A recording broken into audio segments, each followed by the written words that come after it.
itu apa namanya tidak dibuka secara publik, hanya di satu media saja. No, Bang, kalau boleh saya tahu dari pengetahuan Abang, penerima manfaat dari PT itu siapa, Bang? Penerima manfaat dari PT itu seingat saya itu adalah Andrew Hidayat. Ada yang namanya Andrew Hidayat. Ya, Andrew Hidayat ini adalah mantan napi korupsi. Nah, jadi bisa terjalin hubungannya dengan Jampitsu Febri Adriansyah itu mungkin dari perkara situ. Nah, kemudian mereka ya bekerja sama lah untuk kemudian memainkan peranan di dalam lelang tambang itu, aset tambang. Nah, setelah menemukan fakta itu, Bang, apalagi yang Abang lakukan bersama teman-teman untuk menelusuri lebih dalam peran dari Febri Adriansyah ini, Pak? Iya, jadi ada beberapa case ya, selain kemudian kasus Jiwasraya, itu ada apa namanya tata kelola pertambangan, khususnya di Kalimantan, terkait dengan batubara juga nih. Ya, pasokan batubara. Ya, jadi apa namanya ada tambang ilegal lah. Kalau pernah dengar nama Asun, itu terkait itu. Kemudian terkait dengan kasus kualitas batubara, suplai kualitas batubara yang tidak sesuai dengan spek PLN. Nah, itu juga kami laporkan. Kemudian kasus terkait dengan Zaro Fikar, ya kan? Zaro Fikar. Ya, Zaro Fikar, mantan sekjen ya. Kepala Diklat Kumdil. Hukum dari Mahkamah Agung. Ya, itu kan yang apa namanya kemudian dikenakan pasalnya adalah gratifikasi, bukan suap. Padahal indikasi kami mempelajari bahwa itu seharusnya pasal suap, bukan gratifikasi karena Zaro Fikar ini hanyalah sebatas gatekeeper. Gitu. Jadi rangkaian panjang suap yang kemudian itu digunakan oleh Febri Adriansyah untuk menyandera para hakim agung yang diduga menerima aliran dana dari Zaro. Betul. Jadi di cut off sama Febri Adriansyah itu suapnya tidak tercapai, ya kan? Nah, kemudian electronic evidence, bukti-bukti elektronik terkait dengan handphone, habis itu laptop yang kemudian didapatkan dari hasil penggeledahan rumah Zaro Fikar itu tidak pernah dipublikasikan, tidak pernah dicatatkan dan dihadirkan di pengadilan. Ya, gitu. Bang, tadi yang kasus kedua ini supaya kita lebih terbuka lagi ya, Bang.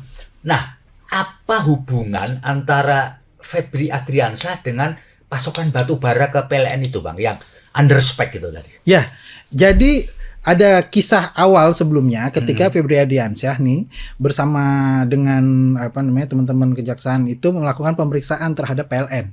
Ada indikasi tindakan korupsi yang terjadi di PLN. Nah, tapi ternyata kemudian tidak ada nih tindak lanjut dari hasil pemeriksaan itu. Kemudian kami telusuri dan kami cari informasinya, ternyata kemudian Febri Adriansyah ini bermain gitu loh, dengan kemudian ancamannya itu adalah kasus yang disandra nih terkait dengan korupsi yang ada di PLN. Nah, dia gunakanlah kemudian 3 perusahaan itu yang ada Oktasan, habis itu apa namanya yang lain-lain itu.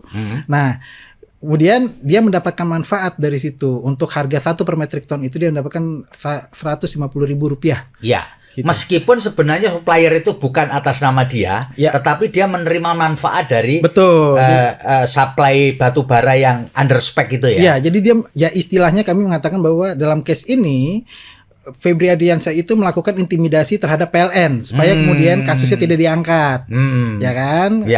Kemudian dia gunakan nih, dia bawa nih 3 perusahaan ini untuk mensuplai ke PLN. Tapi perusahaan itu bukan punya dia, tapi berafiliasi ke dia gitu. Betul, seperti itu. Oke, Bang. Kemudian di dalam perkara ini Polri itu juga menjaring 1 orang lagi. Yang bernama Don Reto itu sebagai tersangka. Dan di dalam apa yang sudah Abang ungkapkan 2 tahun yang lalu, nama ini sudah muncul sebenarnya. Betul. Dan nama-nama lain juga sudah Anda munculin ya. Kalau bisa dijelaskan, orang ini siapa, Bang?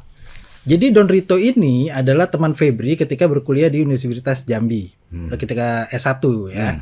Dan jadi dia adalah seorang lawyer yang kemudian dijadikan sebagai lawyer yang ditunjuk ketika ada kasus-kasus yang ditangani oleh Febri Adriansyah. Jadi misalkan Febri ini tangani perkara korupsi gitu ya, maka betul. Dia mengarahkan orang-orang ini untuk menunjuk si Don ini sebagai lawyernya, ya. memberikan kuasa gitu ya. Jadi kemudian terjadilah dari situ ada komunikasi, kemudian ada negosiasi untuk ya tadi ya kan terkait kasusnya mau diselesaikan segala macem. Nah, pakainya itu tangannya Don Rito jadi ini. Pintunya lewat Don Rito Betul, ini ya. Iya gitu. Ya. Nah,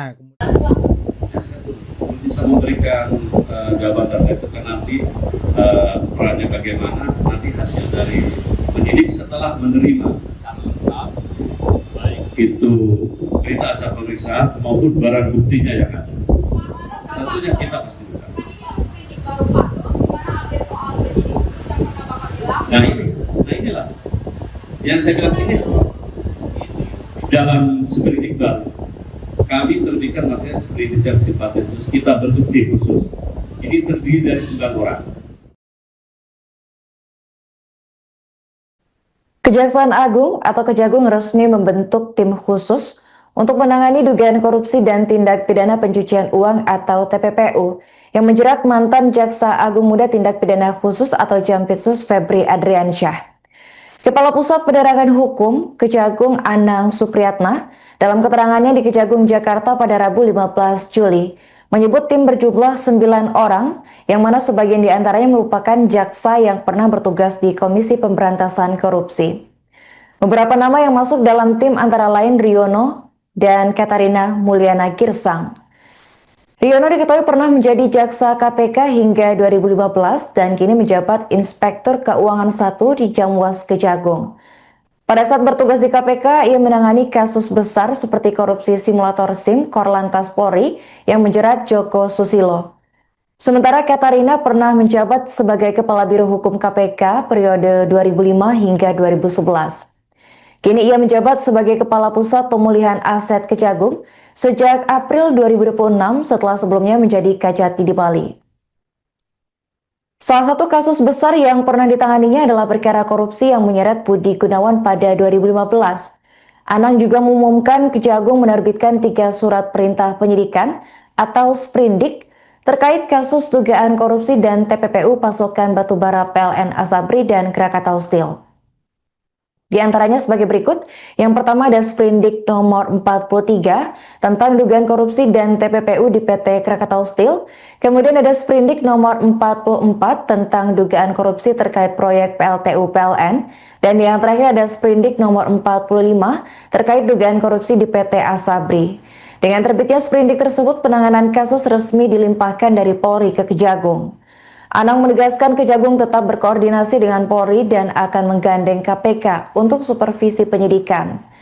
Meski sprindik baru diterbitkan, Anang menekankan status tersangka Febri tidak gugur.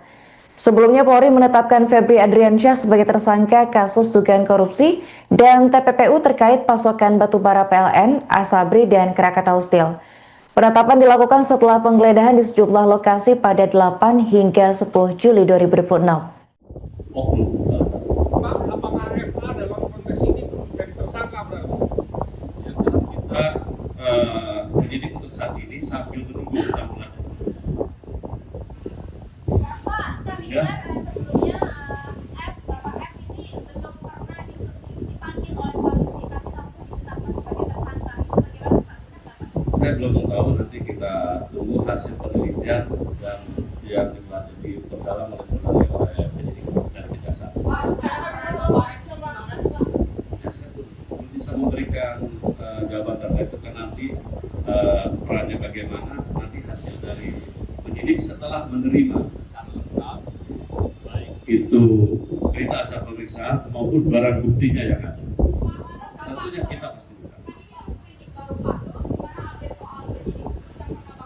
Nah inilah yang saya bilang, ini dalam sprindik baru kami terbitkan materi sprindik yang sifatnya khusus, kita bentuk tim khusus. Ini terdiri dari 9 orang. Yang jelas sebagian besar penyidik-penyidik ini yang berasal mantan alumni KPK.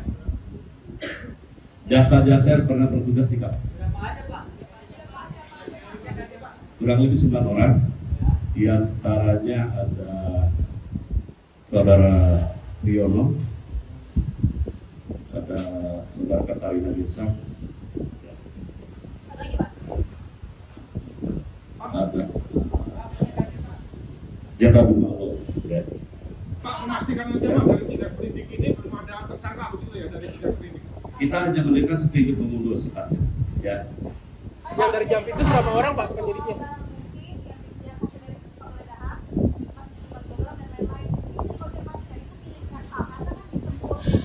Ya, kalau pengakuan dari beliau sendiri kan bahwa mengakui bahwa itu beliau ya, kalau beliau, tapi ibarat seperti apa?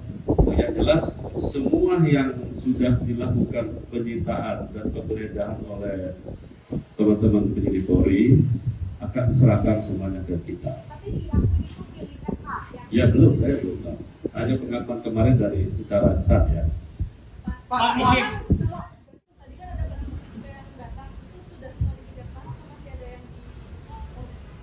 Masih berlanjut, ini sekarang masih berlanjut. Pak, dari 9 orang berapa yang dari Jampitsus Pak? Sebenarnya kan di LHKPN ini tidak tercantumkan ya kalau bangunan tersebut milik FA. Sementara pelaporan ini dari Kejagung ini bagaimana kok bisa ada kecolongan sampai tidak ada dilaporkan? Saya tidak tahu. LHKPN kan sifatnya pribadi melaporkan kepada KPK. Tapi sebenarnya dari Kejagungnya ada mekanisme nggak sih buat mengetahui aset-aset Kita hanya pejabat? mendata bahwa yang bersangkutan sudah bukti melaporkan. Awal mulanya itu ada kasus lelang aset tambang Gunung Bara Utama dalam kasus Jiwasraya. Ya. Ya, nah pada saat itu nilai asetnya itu cukup besar, itu 12,5 triliun rupiah. Tapi ternyata dilelang hanya senilai 1,9 triliun rupiah. Nah itu menarik kami tuh. Biasanya kan kalau korupsi itu kan markup. Ini markdown. Nah, jadi disitulah kemudian kami buat sebuah diskusi publik, kami undang semua pihak, para ahli. Lu bikin laporan deh.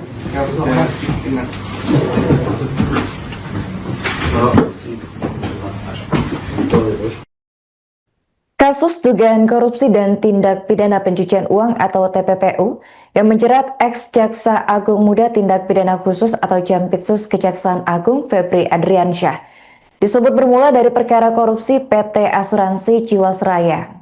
Hal ini diungkapkan oleh Koordinator Koalisi Sipil Masyarakat Anti Korupsi atau KOSMAK, Ronald Loplobi, dalam wawancara eksklusif di program On Focus di YouTube Tribun News pada Selasa 14 Juli. Ronald menjelaskan dalam perkara Jiwasraya terdapat aset sitaan berupa saham PT Gunung Batubara Utama yang ditaksir bernilai 12,5 triliun rupiah. Namun aset tersebut dilelang Kejagung pada Juni 2023 dengan harga jauh di bawah pasaran, yakni 1,95 triliun rupiah. Ronald menyoroti pemenang lelang yakni PT Indobara Utama Mandiri atau IUM yang baru berdiri 10 hari sebelum proses lelang berlangsung. Perusahaan itu diketahui membeli aset menggunakan pinjaman bank. Ia juga menilai pengumuman pemenang tidak dilakukan secara terbuka karena hanya satu media massa yang diundang untuk meliput. Lebih lanjut, penerima manfaat PT IUM disebut adalah Andrew Hidayat, mantan narapidana kasus suap anggota DPR pada tahun 2015 silam. Ronald menduga dari proses ini, Andrew menjalin hubungan dengan Febri Adriansyah yang kemudian berlanjut pada kerjasama dalam pengelolaan aset tambang. Selain perkara Jiwasraya, Ronald menyebut Febri diduga terlibat dalam sejumlah kasus lain, termasuk perdagangan batubara ilegal di Kalimantan Timur yang melibatkan pengusaha Sugianto alias Asun, serta pengadaan batubara di PLN Energi Primer Indonesia yang tidak sesuai spesifikasi. Febri diduga melakukan intimidasi terhadap pihak PLN agar memberikan fee jika kasus tidak dilanjutkan. Ronald juga menyinggung dugaan penyelundupan pasal dalam perkara mantan pejabat Mahkamah Agung Zarof Richard yang menurutnya dilakukan untuk menyandera Hakim Agung terkait aliran dana suap. Polri resmi menetapkan Febri Adriansyah sebagai tersangka dugaan korupsi dan TPPU dalam kasus pasokan batubara PLN, Asabri, dan Krakatau Steel. Penetapan sudah dilakukan setelah penggeledahan di sejumlah lokasi pada 8 hingga 10 Juli 2026. Kakortas Tipikor Polri, Irjen Pol Toto Suharyanto menyebut pelimpahan perkara ke Kejagung dilakukan sebagai bentuk sinergi antara Polri dan Kejaksaan Agung. Jadi awal mulanya itu ada kasus lelang aset tambang Gunung Bara Utama dalam kasus Jiwasraya. Ya. Ya, nah pada saat itu nilai asetnya itu cukup besar, itu 12,5 triliun rupiah. Tapi ternyata di lelang hanya senilai 1,9 triliun rupiah. Nah, itu menarik kami tuh. Biasanya kan kalau korupsi itu kan markup. Ini markdown. Nah, jadi disitulah kemudian kami buat sebuah diskusi publik, kami undang semua pihak, para ahli. Waktu itu juga kami undang almarhum Pak Faisal Basri, ya pada saat itu. Kemudian kami undang kawan-kawan juga dari NGO, LSM, pertambangan, ahli tambang, ya. Dan kami juga undang Febri Adriansyah sebagai Jampitsus pada saat itu supaya imbang gitu ya. Kemudian ya ada cover both side dari pihak Kejaksaan Agung, tapi mereka tidak menggunakan undangan kami tidak untuk hadir. Ya, betul. Bang, pada waktu itu kan dari nilai aset itu ya kemudian jatuh. Kalau menurut penelitian Abang pada waktu itu, pembelinya atau pemenang lelangnya siapa Bang waktu itu? Pemenangnya itu adalah PT Indobara Utama Mandiri, ya. Jadi itu perusahaan yang baru didirikan selama 10 hari. Sebelum lelang? Sebelum lelang, ya 10 hari sebelum lelang, kemudian bisa memenangkan lelang. Dan modalnya itu didapatkan dari pinjaman bank. Ya, nah jadi ini makanya bagi kami suatu keanehan, perusahaan baru bisa dapat pinjaman bank sebesar itu, kemudian menjadi pemenang lelang. Dan pengumuman lelangnya juga itu tidak dibuka secara publik, hanya di satu media saja. No, Bang, kalau boleh saya tahu dari pengetahuan Abang, penerima manfaat dari PT itu siapa, Bang? Penerima manfaat dari PT itu seingat saya itu adalah Endru Hidayat. Ada yang namanya Endru Hidayat. Ya, Endru Hidayat ini adalah mantan napi korupsi. Nah, jadi bisa terjalin hubungannya dengan Jampitsus Febri Adriansyah itu mungkin dari perkara situ. Nah, kemudian mereka ya bekerja sama lah untuk kemudian memainkan peranan di dalam lelang tambang itu, aset tambang. Nah, setelah menemukan fakta itu, Bang, apalagi yang Abang lakukan bersama teman-teman untuk menelusuri lebih dalam peran dari Febri Adriansyah ini, Pak? Iya, jadi ada beberapa case ya, selain kemudian kasus Jiwasraya, itu ada tata kelola pertambangan, khususnya di Kalimantan, terkait dengan batubara juga nih. Ya, pasokan batubara. Ya, jadi ada tambang ilegal lah. Kalau pernah dengar nama Asun, itu terkait itu. Kemudian terkait dengan kasus kualitas batubara, suplai kualitas batubara yang tidak sesuai dengan spek PLN. Nah, itu juga kami laporkan. Kemudian kasus terkait dengan Zarofikar, ya kan? Oh, Zarofikar. Ya, Zarofikar, mantan sekjen ya. Kepala Diklat Kumdil. Kepala Diklat Hukum dari Kumdil, Mahkamah Agung. Ya, itu kan yang kemudian dikenakan pasalnya adalah gratifikasi, bukan suap. Padahal indikasi kami mempelajari bahwa itu seharusnya pasal suap, bukan gratifikasi. Bukan gratifikasi, karena Zarofikar ini hanyalah sebatas gatekeeper.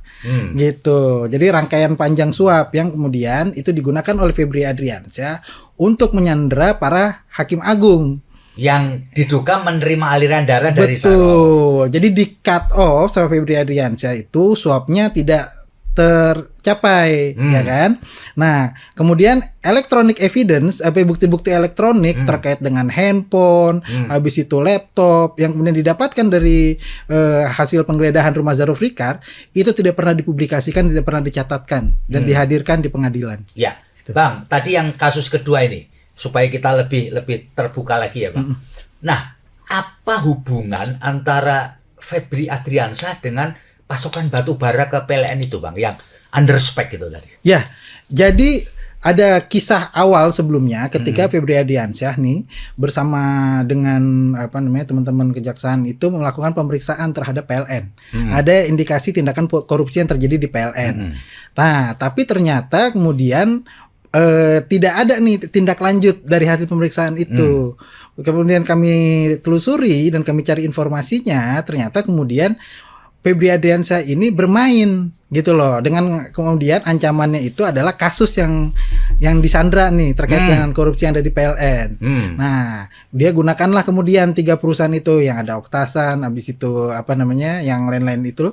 Nah, Kemudian dia mendapatkan manfaat dari situ. Untuk harga 1 per metrik ton itu dia mendapatkan Rp150.000. Ya. Gitu. Meskipun sebenarnya supplier itu bukan atas nama dia, Ya. tetapi dia menerima manfaat dari Betul. supply batu bara yang under spec itu ya. Iya, jadi dia ya istilahnya kami mengatakan bahwa dalam case ini Febri Adriansyah itu melakukan intimidasi terhadap PLN supaya kemudian kasusnya tidak diangkat. Ya kan? Ya, ya. Kemudian dia gunakan nih, dia bawa nih 3 perusahaan ini untuk mensuplai ke PLN. Tapi perusahaan itu bukan punya dia, tapi berafiliasi ke dia gitu. Betul, Ya, seperti ya. itu. Oke. Bang, kemudian di dalam perkara ini Polri itu juga menjaring 1 orang lagi ya, yang bernama Don Reto itu ya, sebagai tersangka. Dan di dalam apa yang sudah Abang ungkapkan 2 tahun yang lalu, nama ini sudah muncul sebenarnya. Betul. Dan nama-nama lain juga sudah Anda munculin ya. Kalau bisa dijelaskan, orang ini siapa, Bang? Jadi Don Rito ini adalah teman Febri ketika berkuliah di Universitas Jambi, ketika S1 ya. Dan jadi dia adalah seorang lawyer yang kemudian dijadikan sebagai lawyer yang ditunjuk ketika ada kasus-kasus yang ditangani oleh Febri Adriansyah. Jadi misalkan Febri ini tangani perkara korupsi gitu ya. Ya, maka betul. dia mengarahkan orang-orang ini untuk menunjuk si Don ini sebagai lawyernya, memberikan kuasa gitu ya. Jadi kemudian terjadilah dari situ ada komunikasi, kemudian ada negosiasi untuk ya tadi ya kan terkait kasusnya mau diselesaikan segala macem. Nah, pakainya itu tangannya Don Rito Jadi, ini. Pintunya lewat Don Rito ini ya. Iya. Gitu. Nah, bisa memberikan jabatan itu kan nanti perannya bagaimana, nanti hasil dari penyidik setelah menerima itu berita acara pemeriksaan maupun barang buktinya yang ada. Tentunya kita pasti bukan. Nah inilah yang saya bilang ini dalam seperindik baru. Kami terbitkan materi seperindik dan sifatnya khusus, kita bentuk tim khusus. Ini terdiri dari 9 orang. Kejaksaan Agung atau Kejagung resmi membentuk tim khusus untuk menangani dugaan korupsi dan tindak pidana pencucian uang atau TPPU yang menjerat mantan Jaksa Agung Muda Tindak Pidana Khusus atau Jampitsus Febri Adriansyah. Kepala Pusat Penerangan Hukum Kejagung Anang Supriyatna dalam keterangannya di Kejagung Jakarta pada Rabu 15 Juli menyebut tim berjumlah 9 orang yang mana sebagian diantaranya merupakan jaksa yang pernah bertugas di Komisi Pemberantasan Korupsi. Beberapa nama yang masuk dalam tim antara lain Riono dan Katarina Mulyana Girsang. Riono diketahui pernah menjadi jaksa KPK hingga 2015 dan kini menjabat Inspektur Keuangan 1 di Jamwas Kejagung. Pada saat bertugas di KPK, ia menangani kasus besar seperti korupsi simulator SIM Korlantas Polri yang menjerat Joko Susilo.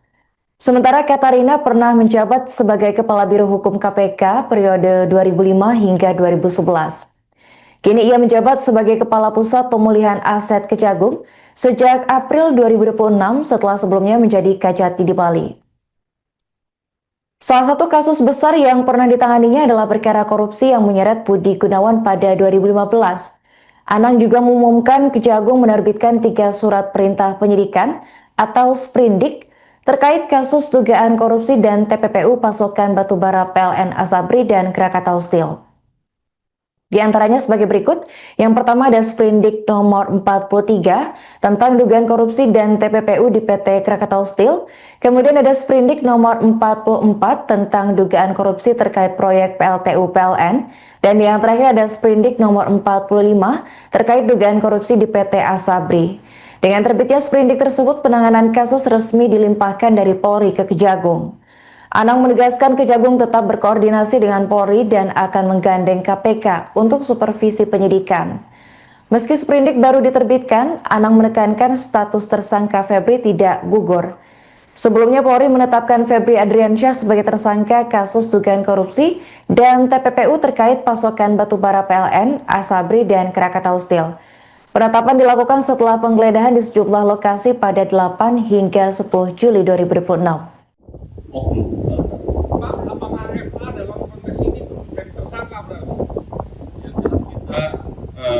penyidik untuk saat ini sambil menunggu undang-undang.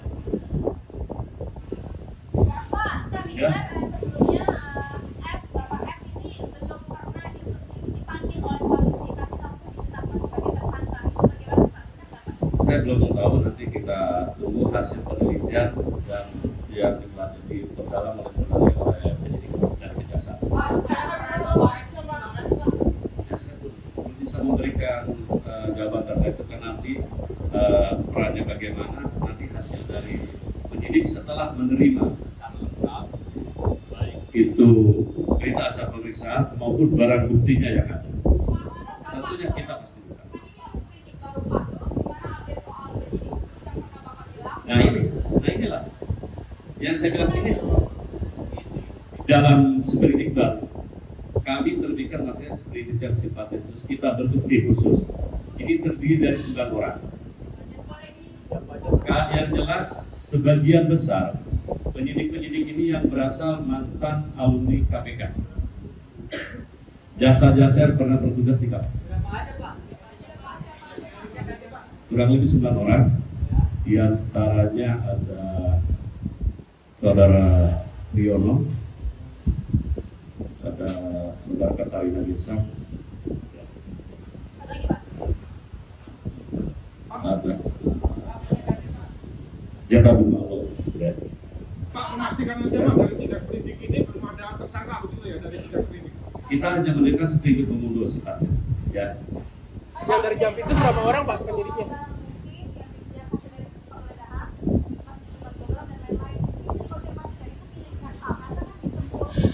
Ya, kalau pengakuan dari beliau sendiri kan bahwa mengakui bahwa itu rumah beliau ya, kalau beliau, tapi ibarat seperti apa? Yang jelas semua yang sudah dilakukan penyitaan dan penggeledahan oleh teman-teman penyidik Polri akan diserahkan semuanya ke kita. Ya belum, saya belum tahu. Hanya pengakuan kemarin dari secara lisan ya. Pak, ini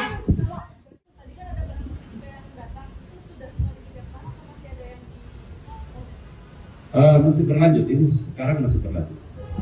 Pak, dari 9 orang berapa yang dari Jampitsus Pak? Benar kan di LHKPN ini tidak tercantumkan ya kalau bangunan tersebut milik FA. Sementara pelaporan ini dari Kejagung ini bagaimana kok bisa ada kecolongan sampai tidak ada dilaporkan? Saya tidak tahu. LHKPN kan sifatnya pribadi melaporkan kepada KPK.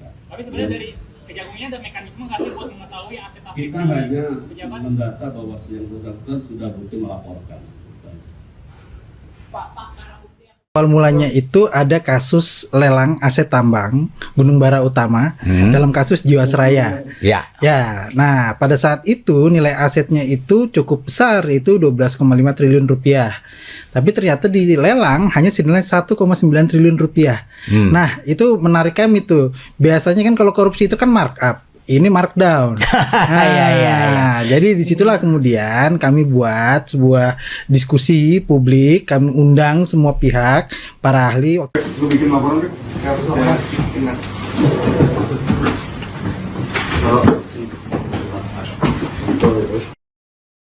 Kasus dugaan korupsi dan tindak pidana pencucian uang atau TPPU yang menjerat ex-Jaksa Agung Muda Tindak Pidana Khusus atau Jampitsus Kejaksaan Agung Febri Adriansyah disebut bermula dari perkara korupsi PT Asuransi Jiwasraya.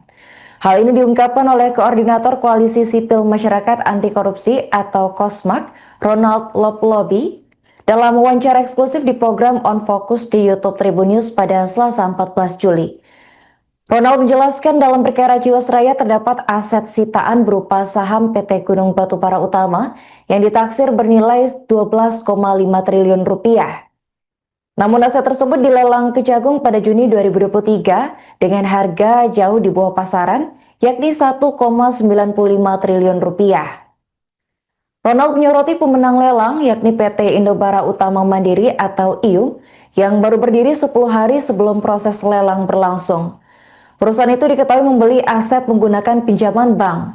Ia juga menilai pengumuman pemenang tidak dilakukan secara terbuka karena hanya satu media massa yang diundang untuk meliput. Lebih lanjut, penerima manfaat PT IUM disebut adalah Andrew Hidayat, mantan narapidana kasus suap anggota DPR pada tahun 2015 silam.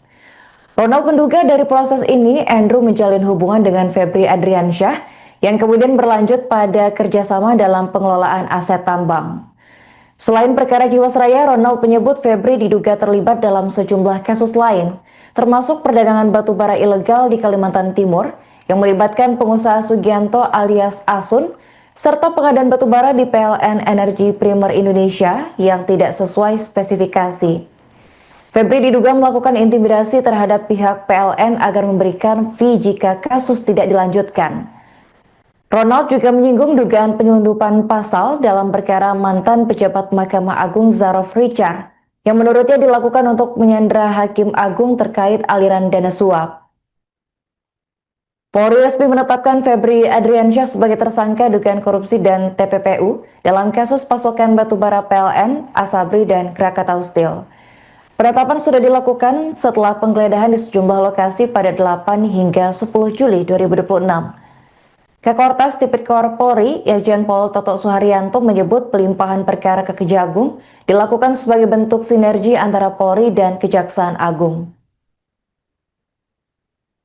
Jadi awal mulanya itu ada kasus lelang aset tambang Gunung Bara Utama dalam kasus Jiwasraya. Ya, nah pada saat itu nilai asetnya itu cukup besar, itu 12,5 triliun rupiah.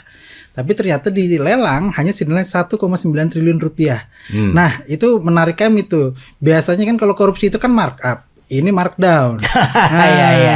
Jadi disitulah kemudian kami buat sebuah diskusi publik, kami undang semua pihak, para ahli. Waktu itu juga kami undang almarhum Pak Faisal Basri, ya pada saat itu. Kemudian kami undang kawan-kawan juga dari NGO, LSM, pertambangan, ahli tambang, ya. Dan kami juga undang Febri Adriansyah sebagai Jampitsus pada saat itu supaya imbang gitu ya. Kemudian ya ada cover both side dari pihak Kejaksaan Agung, tapi mereka tidak menggunakan undangan kami tidak untuk hadir. Ya, betul. Bang, pada waktu itu kan dari nilai aset itu ya kemudian jatuh. Kalau menurut penelitian Abang pada waktu itu, pembelinya atau pemenang lelangnya siapa, Bang?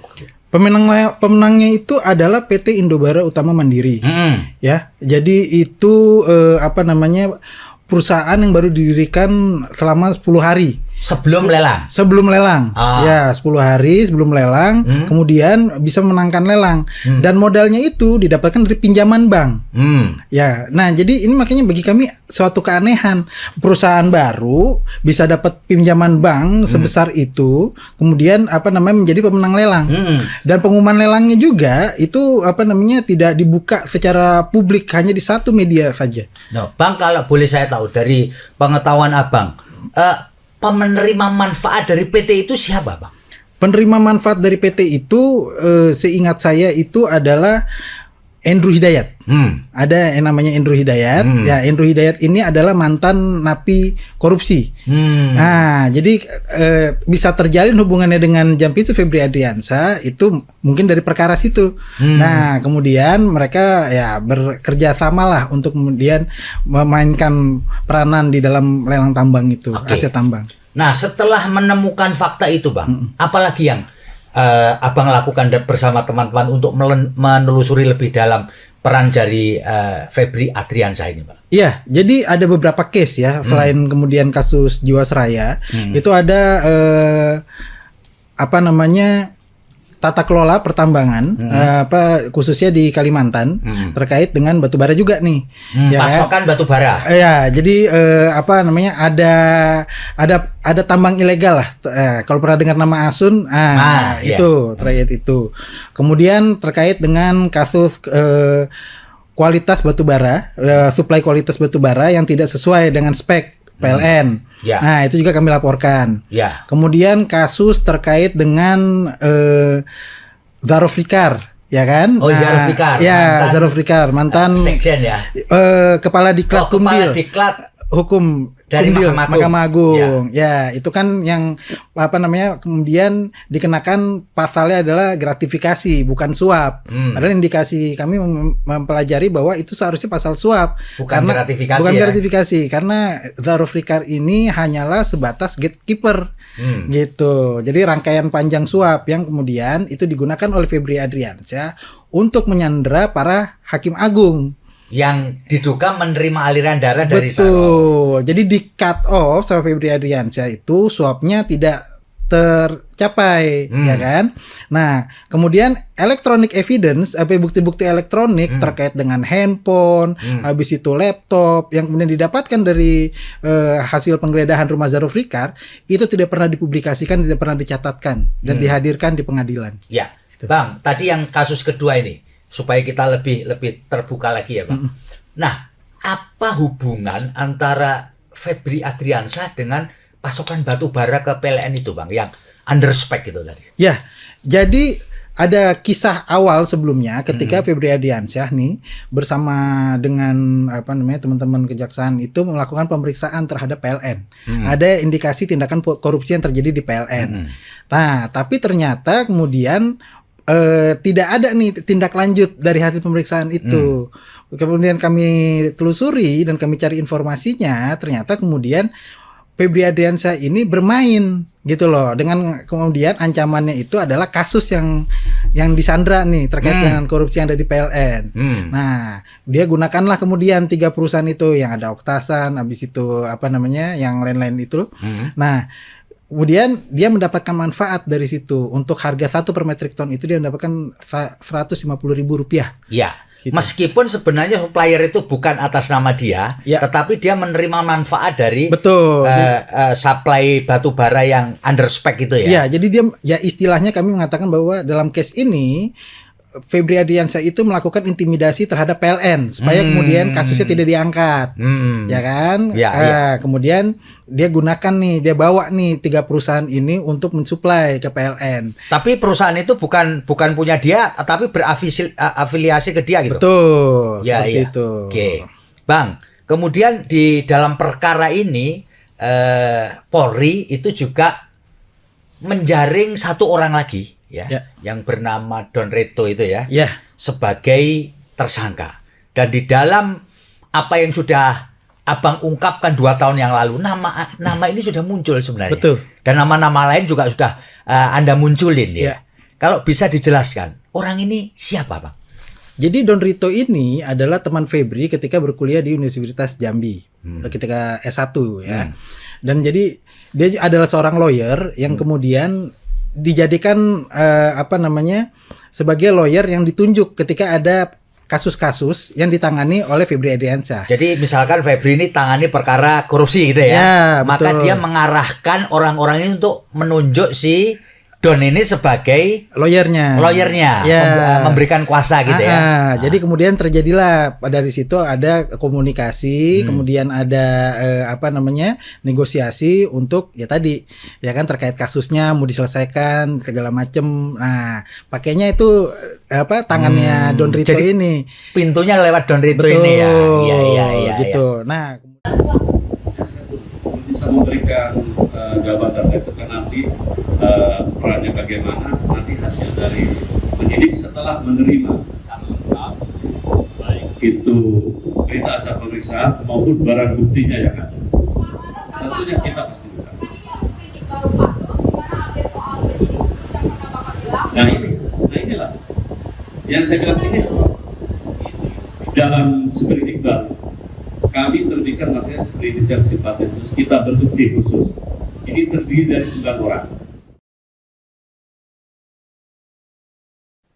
Kejaksaan Agung atau Kejagung resmi membentuk tim khusus untuk menangani dugaan korupsi dan tindak pidana pencucian uang atau TPPU yang menjerat mantan Jaksa Agung Muda Tindak Pidana Khusus atau Jampitsus Febri Adriansyah. Kepala Pusat Penerangan Hukum Kejagung Anang Supriyatna dalam keterangannya di Kejagung Jakarta pada Rabu 15 Juli menyebut tim berjumlah 9 orang yang mana sebagian diantaranya merupakan jaksa yang pernah bertugas di Komisi Pemberantasan Korupsi. Beberapa nama yang masuk dalam tim antara lain Riono dan Katarina Mulyana Girsang. Riono diketahui pernah menjadi jaksa KPK hingga 2015 dan kini menjabat Inspektur Keuangan 1 di Jamwas Kejagung. Pada saat bertugas di KPK, ia menangani kasus besar seperti korupsi simulator SIM Korlantas Polri yang menjerat Joko Susilo. Sementara Katarina pernah menjabat sebagai Kepala Biro Hukum KPK periode 2005 hingga 2011. Kini ia menjabat sebagai Kepala Pusat Pemulihan Aset Kejagung sejak April 2026 setelah sebelumnya menjadi Kajati di Bali. Salah satu kasus besar yang pernah ditanganinya adalah perkara korupsi yang menyeret Budi Gunawan pada 2015. Anang juga mengumumkan Kejagung menerbitkan 3 surat perintah penyidikan atau sprindik terkait kasus dugaan korupsi dan TPPU pasokan batubara PLN Asabri dan Krakatau Steel. Di antaranya sebagai berikut. Yang pertama ada sprindik nomor 43 tentang dugaan korupsi dan TPPU di PT Krakatau Steel. Kemudian ada sprindik nomor 44 tentang dugaan korupsi terkait proyek PLTU PLN. Dan yang terakhir ada sprindik nomor 45 terkait dugaan korupsi di PT Asabri. Dengan terbitnya sprindik tersebut, penanganan kasus resmi dilimpahkan dari Polri ke Kejagung. Anang menegaskan Kejagung tetap berkoordinasi dengan Polri dan akan menggandeng KPK untuk supervisi penyidikan. Meski sprindik baru diterbitkan, Anang menekankan status tersangka Febri tidak gugur. Sebelumnya Polri menetapkan Febri Adriansyah sebagai tersangka kasus dugaan korupsi dan TPPU terkait pasokan batubara PLN, Asabri, dan Krakatau Steel. Penetapan dilakukan setelah penggeledahan di sejumlah lokasi pada 8 hingga 10 Juli 2026. Pak, apakah FA dalam konteks ini menjadi tersangka berarti? Ya, kita penyidik untuk saat ini sambil menunggu penanggulangan. Pak, kami dengar sebelumnya Bapak F ini belum pernah dipanggil oleh polisi, tapi langsung ditetapkan sebagai tersangka. Itu bagaimana Pak? Benar nggak Pak? Saya belum tahu, nanti kita tunggu hasil penelitian dan yang diperdalam oleh penyidik dan kejaksaan. Ya, saya belum bisa memberikan jawaban terkait itu kan nanti perannya bagaimana, nanti hasil dari penyidik setelah menerima baik itu berita acara pemeriksaan maupun barang buktinya yang ada. Tentunya kita pasti buka. Nah inilah yang saya bilang ini dalam sprindik baru kami terbitkan materi sprindik yang sifatnya khusus, kita bentuk tim khusus. Ini terdiri dari 9 orang. Yang jelas sebagian besar penyidik-penyidik ini yang berasal mantan alumni KPK. Jasa-jasa yang pernah bertugas di KPK. Kurang lebih 9 orang. Di antaranya ada Saudara Riono, ada Saudara Katarina Girsang, ada Jaka Bumalo. Pak, memastikan aja Pak, dari 3 sprindik ini belum ada tersangka begitu ya, dari 3 sprindik? Kita hanya memberikan sprindik pemundur sifatnya. Ya. Yang dari Jampitsus berapa orang Pak penyidiknya?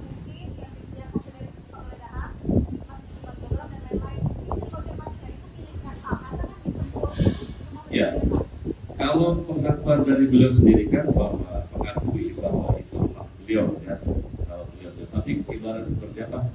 Yang jelas semua yang sudah dilakukan penyitaan dan penggeledahan oleh teman-teman penyidik Polri akan diserahkan semuanya ke kita. Ya belum, saya belum tahu. Hanya pengakuan kemarin dari secara lisan ya. Pak, mungkin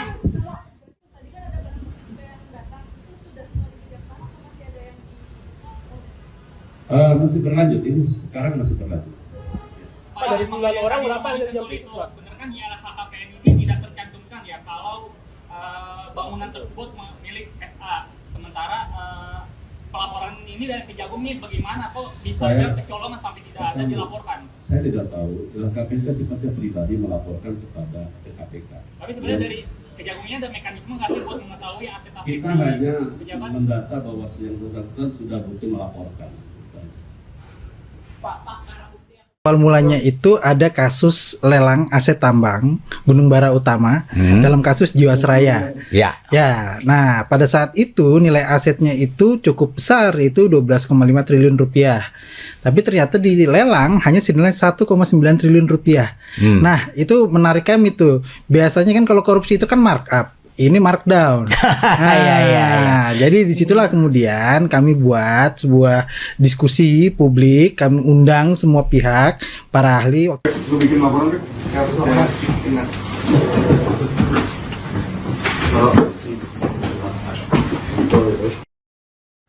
Kasus dugaan korupsi dan tindak pidana pencucian uang atau TPPU yang menjerat ex-Jaksa Agung Muda Tindak Pidana Khusus atau Jampitsus Kejaksaan Agung Febri Adriansyah disebut bermula dari perkara korupsi PT Asuransi Jiwasraya. Hal ini diungkapkan oleh Koordinator Koalisi Sipil Masyarakat Anti Korupsi atau KOSMAK, Ronald Loplobi, dalam wawancara eksklusif di program On Focus di YouTube Tribun News pada Selasa 14 Juli. Ronald menjelaskan dalam perkara Jiwasraya terdapat aset sitaan berupa saham PT Gunung Batubara Utama yang ditaksir bernilai 12,5 triliun rupiah. Namun aset tersebut dilelang Kejagung pada Juni 2023 dengan harga jauh di bawah pasaran, yakni 1,95 triliun rupiah. Ronald menyoroti pemenang lelang yakni PT Indobara Utama Mandiri atau IU yang baru berdiri 10 hari sebelum proses lelang berlangsung. Perusahaan itu diketahui membeli aset menggunakan pinjaman bank. Ia juga menilai pengumuman pemenang tidak dilakukan secara terbuka karena hanya satu media massa yang diundang untuk meliput. Lebih lanjut, penerima manfaat PT IUM disebut adalah Andrew Hidayat, mantan narapidana kasus suap anggota DPR pada tahun 2015 silam. Ronald menduga dari proses ini, Andrew menjalin hubungan dengan Febri Adriansyah yang kemudian berlanjut pada kerjasama dalam pengelolaan aset tambang.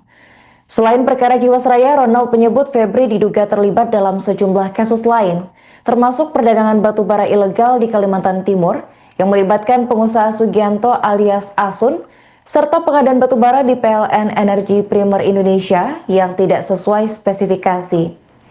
Febri diduga melakukan intimidasi terhadap pihak PLN agar memberikan fee jika kasus tidak dilanjutkan. Ronald juga menyinggung dugaan penyelundupan pasal dalam perkara mantan pejabat Mahkamah Agung Zarof Richard yang menurutnya dilakukan untuk menyandera Hakim Agung terkait aliran dana suap. Polri resmi menetapkan Febri Adriansyah sebagai tersangka dugaan korupsi dan TPPU dalam kasus pasokan batubara PLN, Asabri, dan Krakatau Steel. Penetapan sudah dilakukan setelah penggeledahan di sejumlah lokasi pada 8 hingga 10 Juli 2026. Kakortas Tipikor Polri, Irjen Pol Toto Suharyanto menyebut pelimpahan perkara ke Kejagung dilakukan sebagai bentuk sinergi antara Polri dan Kejaksaan Agung. Jadi awal mulanya itu ada kasus lelang aset tambang Gunung Bara Utama dalam kasus Jiwasraya. Ya. Ya, nah pada saat itu nilai asetnya itu cukup besar, itu 12,5 triliun rupiah. Tapi ternyata dilelang hanya senilai 1,9 triliun rupiah. Nah, itu menarik kami tuh. Biasanya kan kalau korupsi itu kan markup. Ini markdown. Jadi disitulah kemudian kami buat sebuah diskusi publik, kami undang semua pihak, para ahli. Waktu itu juga kami undang almarhum Pak Faisal Basri, ya pada saat itu. Kemudian kami undang kawan-kawan juga dari NGO, LSM, pertambangan, ahli tambang, ya. Dan kami juga undang Febri Adriansyah sebagai Jampitsus pada saat itu supaya imbang gitu ya. Kemudian ya ada cover both side dari pihak Kejaksaan Agung, tapi mereka tidak menggunakan undangan kami tidak untuk hadir. Ya, betul. Bang, pada waktu itu kan dari nilai aset itu ya kemudian jatuh. Kalau menurut penelitian Abang pada waktu itu, pembelinya atau pemenang lelangnya siapa, Bang? Pemenangnya itu adalah PT Indobara Utama Mandiri, ya. Jadi itu perusahaan yang baru didirikan selama 10 hari. Sebelum lelang. Sebelum lelang. Ya, 10 hari sebelum lelang, kemudian bisa menangkan lelang. Dan modalnya itu didapatkan dari pinjaman bank. Ya, nah jadi ini makanya bagi kami suatu keanehan. Perusahaan baru bisa dapat pinjaman bank sebesar itu, kemudian menjadi pemenang lelang. Dan pengumuman lelangnya juga itu tidak dibuka secara publik, hanya di satu media saja. No, Bang, kalau boleh saya tahu dari pengetahuan Abang, penerima manfaat dari PT itu siapa, Bang? Penerima manfaat dari PT itu seingat saya itu adalah Andrew Hidayat. Ada yang namanya Andrew Hidayat. Ya, Andrew Hidayat ini adalah mantan napi korupsi.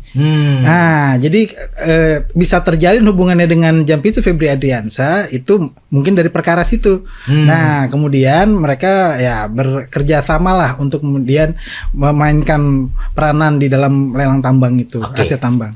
Nah, setelah menemukan fakta itu, Bang, apalagi yang Abang lakukan bersama teman-teman untuk menelusuri lebih dalam peran dari Febri Adriansyah ini, Pak? Iya, jadi ada beberapa case ya, selain kemudian kasus Jiwasraya, itu ada tata kelola pertambangan, khususnya di Kalimantan, terkait dengan batubara juga nih. Pasokan batubara. Ya, jadi ada tambang ilegal lah. Kalau pernah dengar nama Asun, itu terkait itu. Kemudian terkait dengan kasus kualitas batubara, suplai kualitas batubara yang tidak sesuai dengan spek PLN. Nah, itu juga kami laporkan. Kemudian kasus terkait dengan Zarofikar, ya kan? Zarofikar. Ya, Zarofikar, mantan sekjen ya. Kepala Diklat Kumdil. Kepala Diklat Hukum dari Kumdil, Mahkamah Agung. Ya, itu kan yang kemudian dikenakan pasalnya adalah gratifikasi, bukan suap. Padahal indikasi kami mempelajari bahwa itu seharusnya pasal suap, bukan gratifikasi, karena Zarofikar ini hanyalah sebatas gatekeeper. Gitu. Jadi rangkaian panjang suap yang kemudian itu digunakan oleh Febri Adriansyah untuk menyandera para hakim agung yang diduga menerima aliran dana dari sana. Betul. Jadi di cut off sama Febri Adriansyah itu suapnya tidak tercapai, ya kan? Nah, kemudian electronic evidence, bukti-bukti elektronik terkait dengan handphone, habis itu laptop yang kemudian didapatkan dari hasil penggeledahan rumah Zarofikar itu tidak pernah dipublikasikan, tidak pernah dicatatkan dan dihadirkan di pengadilan. Ya, Bang, tadi yang kasus kedua ini supaya kita lebih terbuka lagi ya, Bang. Nah, apa hubungan antara Febri Adriansyah dengan pasokan batu bara ke PLN itu, Bang, yang under spec itu tadi? Ya, jadi ada kisah awal sebelumnya ketika Febri Adriansyah nih bersama dengan teman-teman kejaksaan itu melakukan pemeriksaan terhadap PLN. Ada indikasi tindakan korupsi yang terjadi di PLN. Nah, tapi ternyata kemudian tidak ada nih tindak lanjut dari hasil pemeriksaan itu.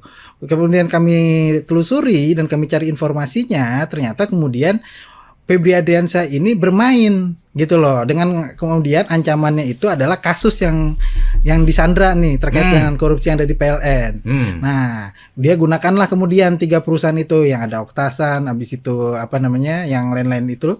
Nah, kemudian dia mendapatkan manfaat dari situ. Untuk harga 1 per metric ton itu dia mendapatkan Rp150.000. Ya. Gitu. Meskipun sebenarnya supplier itu bukan atas nama dia, tetapi dia menerima manfaat dari supply batu bara yang under spec itu ya. Iya, jadi dia istilahnya kami mengatakan bahwa dalam case ini Febri Adriansyah itu melakukan intimidasi terhadap PLN supaya kemudian kasusnya tidak diangkat, ya kan? Kemudian dia bawa nih 3 perusahaan ini untuk mensuplai ke PLN. Tapi perusahaan itu bukan punya dia, tapi berafiliasi ke dia gitu. Betul, seperti itu. Oke, Bang. Kemudian di dalam perkara ini Polri itu juga menjaring 1 orang lagi. Yang bernama Don Reto itu sebagai tersangka. Dan di dalam apa yang sudah Abang ungkapkan 2 tahun yang lalu, nama ini sudah muncul sebenarnya. Betul. Dan nama-nama lain juga sudah Anda munculin ya. Kalau bisa dijelaskan, orang ini siapa, Bang? Jadi Don Rito ini adalah teman Febri ketika berkuliah di Universitas Jambi, ketika S1 ya. Dan jadi dia adalah seorang lawyer yang kemudian dijadikan sebagai lawyer yang ditunjuk ketika ada kasus-kasus yang ditangani oleh Febri Adriansyah. Jadi misalkan Febri ini tangani perkara korupsi gitu ya. Ya, maka betul. dia mengarahkan orang-orang ini untuk menunjuk si Don ini sebagai lawyernya, ya. Memberikan kuasa gitu ya. Jadi kemudian terjadilah dari situ ada komunikasi, kemudian ada negosiasi untuk ya tadi ya kan terkait kasusnya mau diselesaikan segala macem. Nah, pakainya itu tangannya Don Rito jadi ini. Pintunya lewat Don Rito ini ya. Iya Gitu. Nah, bisa memberikan jawaban itu kan nanti perannya bagaimana, nanti hasil dari penyidik setelah menerima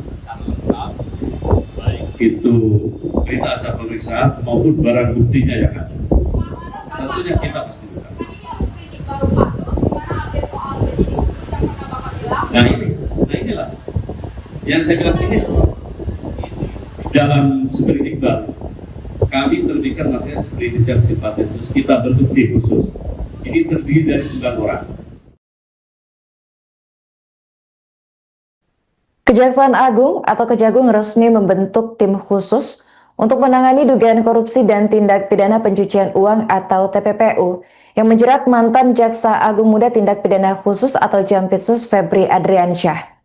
Kepala Pusat Penerangan Hukum Kejagung Anang Supriyatna dalam keterangannya di Kejagung Jakarta pada Rabu 15 Juli menyebut tim berjumlah 9 orang yang mana sebagian diantaranya merupakan jaksa yang pernah bertugas di Komisi Pemberantasan Korupsi. Beberapa nama yang masuk dalam tim antara lain Riono dan Katarina Mulyana Girsang. Riono diketahui pernah menjadi jaksa KPK hingga 2015 dan kini menjabat Inspektur Keuangan 1 di Jamwas Kejagung. Pada saat bertugas di KPK, ia menangani kasus besar seperti korupsi simulator SIM Korlantas Polri yang menjerat Joko Susilo. Sementara Katarina pernah menjabat sebagai Kepala Biro Hukum KPK periode 2005 hingga 2011. Kini ia menjabat sebagai Kepala Pusat Pemulihan Aset Kejagung sejak April 2026 setelah sebelumnya menjadi Kajati di Bali. Salah satu kasus besar yang pernah ditanganinya adalah perkara korupsi yang menyeret Budi Gunawan pada 2015. Anang juga mengumumkan Kejagung menerbitkan 3 surat perintah penyidikan atau sprindik terkait kasus dugaan korupsi dan TPPU pasokan batubara PLN Asabri dan Krakatau Steel. Di antaranya sebagai berikut.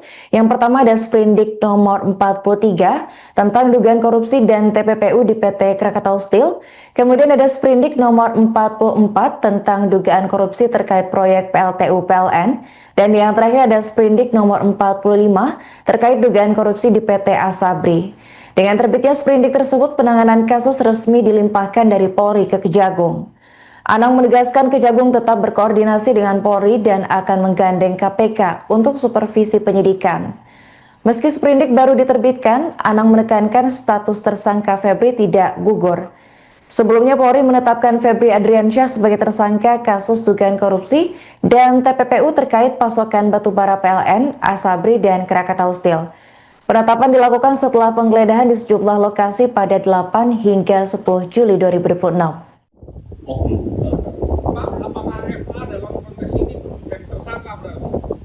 Yang jelas kita penyidik untuk saat ini sambil menunggu pengambilan.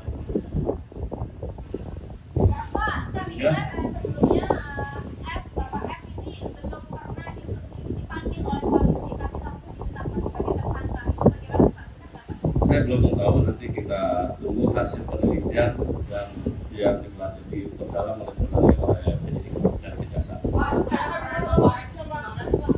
Ya, saya belum bisa memberikan jawaban terkait itu kan nanti perannya bagaimana, nanti hasil dari penyidik setelah menerima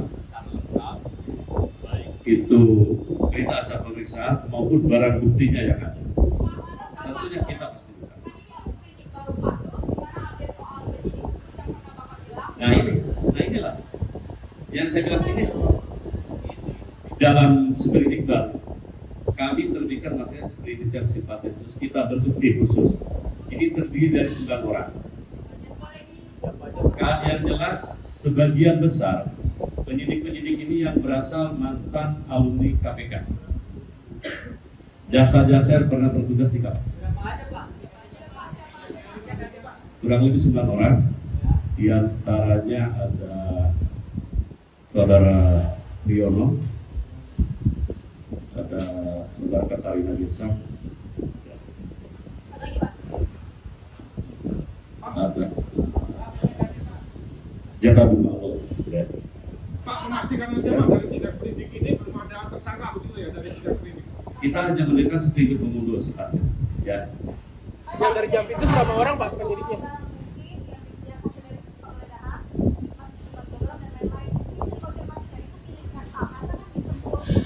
Ya, kalau pengakuan dari beliau sendiri kan bahwa mengakui bahwa itu beliau ya, kalau beliau, tapi ibarat seperti apa? Yang jelas semua yang sudah dilakukan penyitaan dan penggeledahan oleh teman-teman penyidik Polri akan diserahkan semuanya ke kita. Ya belum, saya belum tahu.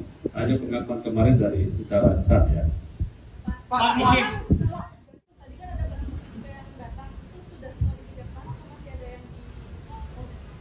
masih berlanjut, ini sekarang masih berlanjut. Pak, dari 9 orang berapa yang dari Jampitsus Pak? Sebenarnya kan di LHKPN ini tidak tercantumkan ya kalau bangunan tersebut milik FA. Sementara pelaporan ini dari Kejagung ini bagaimana kok bisa ada kecolongan sampai tidak ada dilaporkan? Saya tidak tahu. LHKPN kan sifatnya pribadi melaporkan kepada KPK. Tapi sebenarnya dari Kejagungnya ada mekanisme nggak sih buat mengetahui aset-aset Kita hanya pejabat? mendata bahwa yang bersangkutan sudah bukti melaporkan. Awal mulanya itu ada kasus lelang aset tambang Gunung Bara Utama dalam kasus Jiwasraya. Ya. Ya, nah pada saat itu nilai asetnya itu cukup besar, itu 12,5 triliun rupiah. Tapi ternyata dilelang hanya senilai 1,9 triliun rupiah. Nah, itu menarik kami tuh. Biasanya kan kalau korupsi itu kan markup. Ini markdown. Nah, jadi disitulah kemudian kami buat sebuah diskusi publik, kami undang semua pihak, para ahli. Lu bikin laporan deh.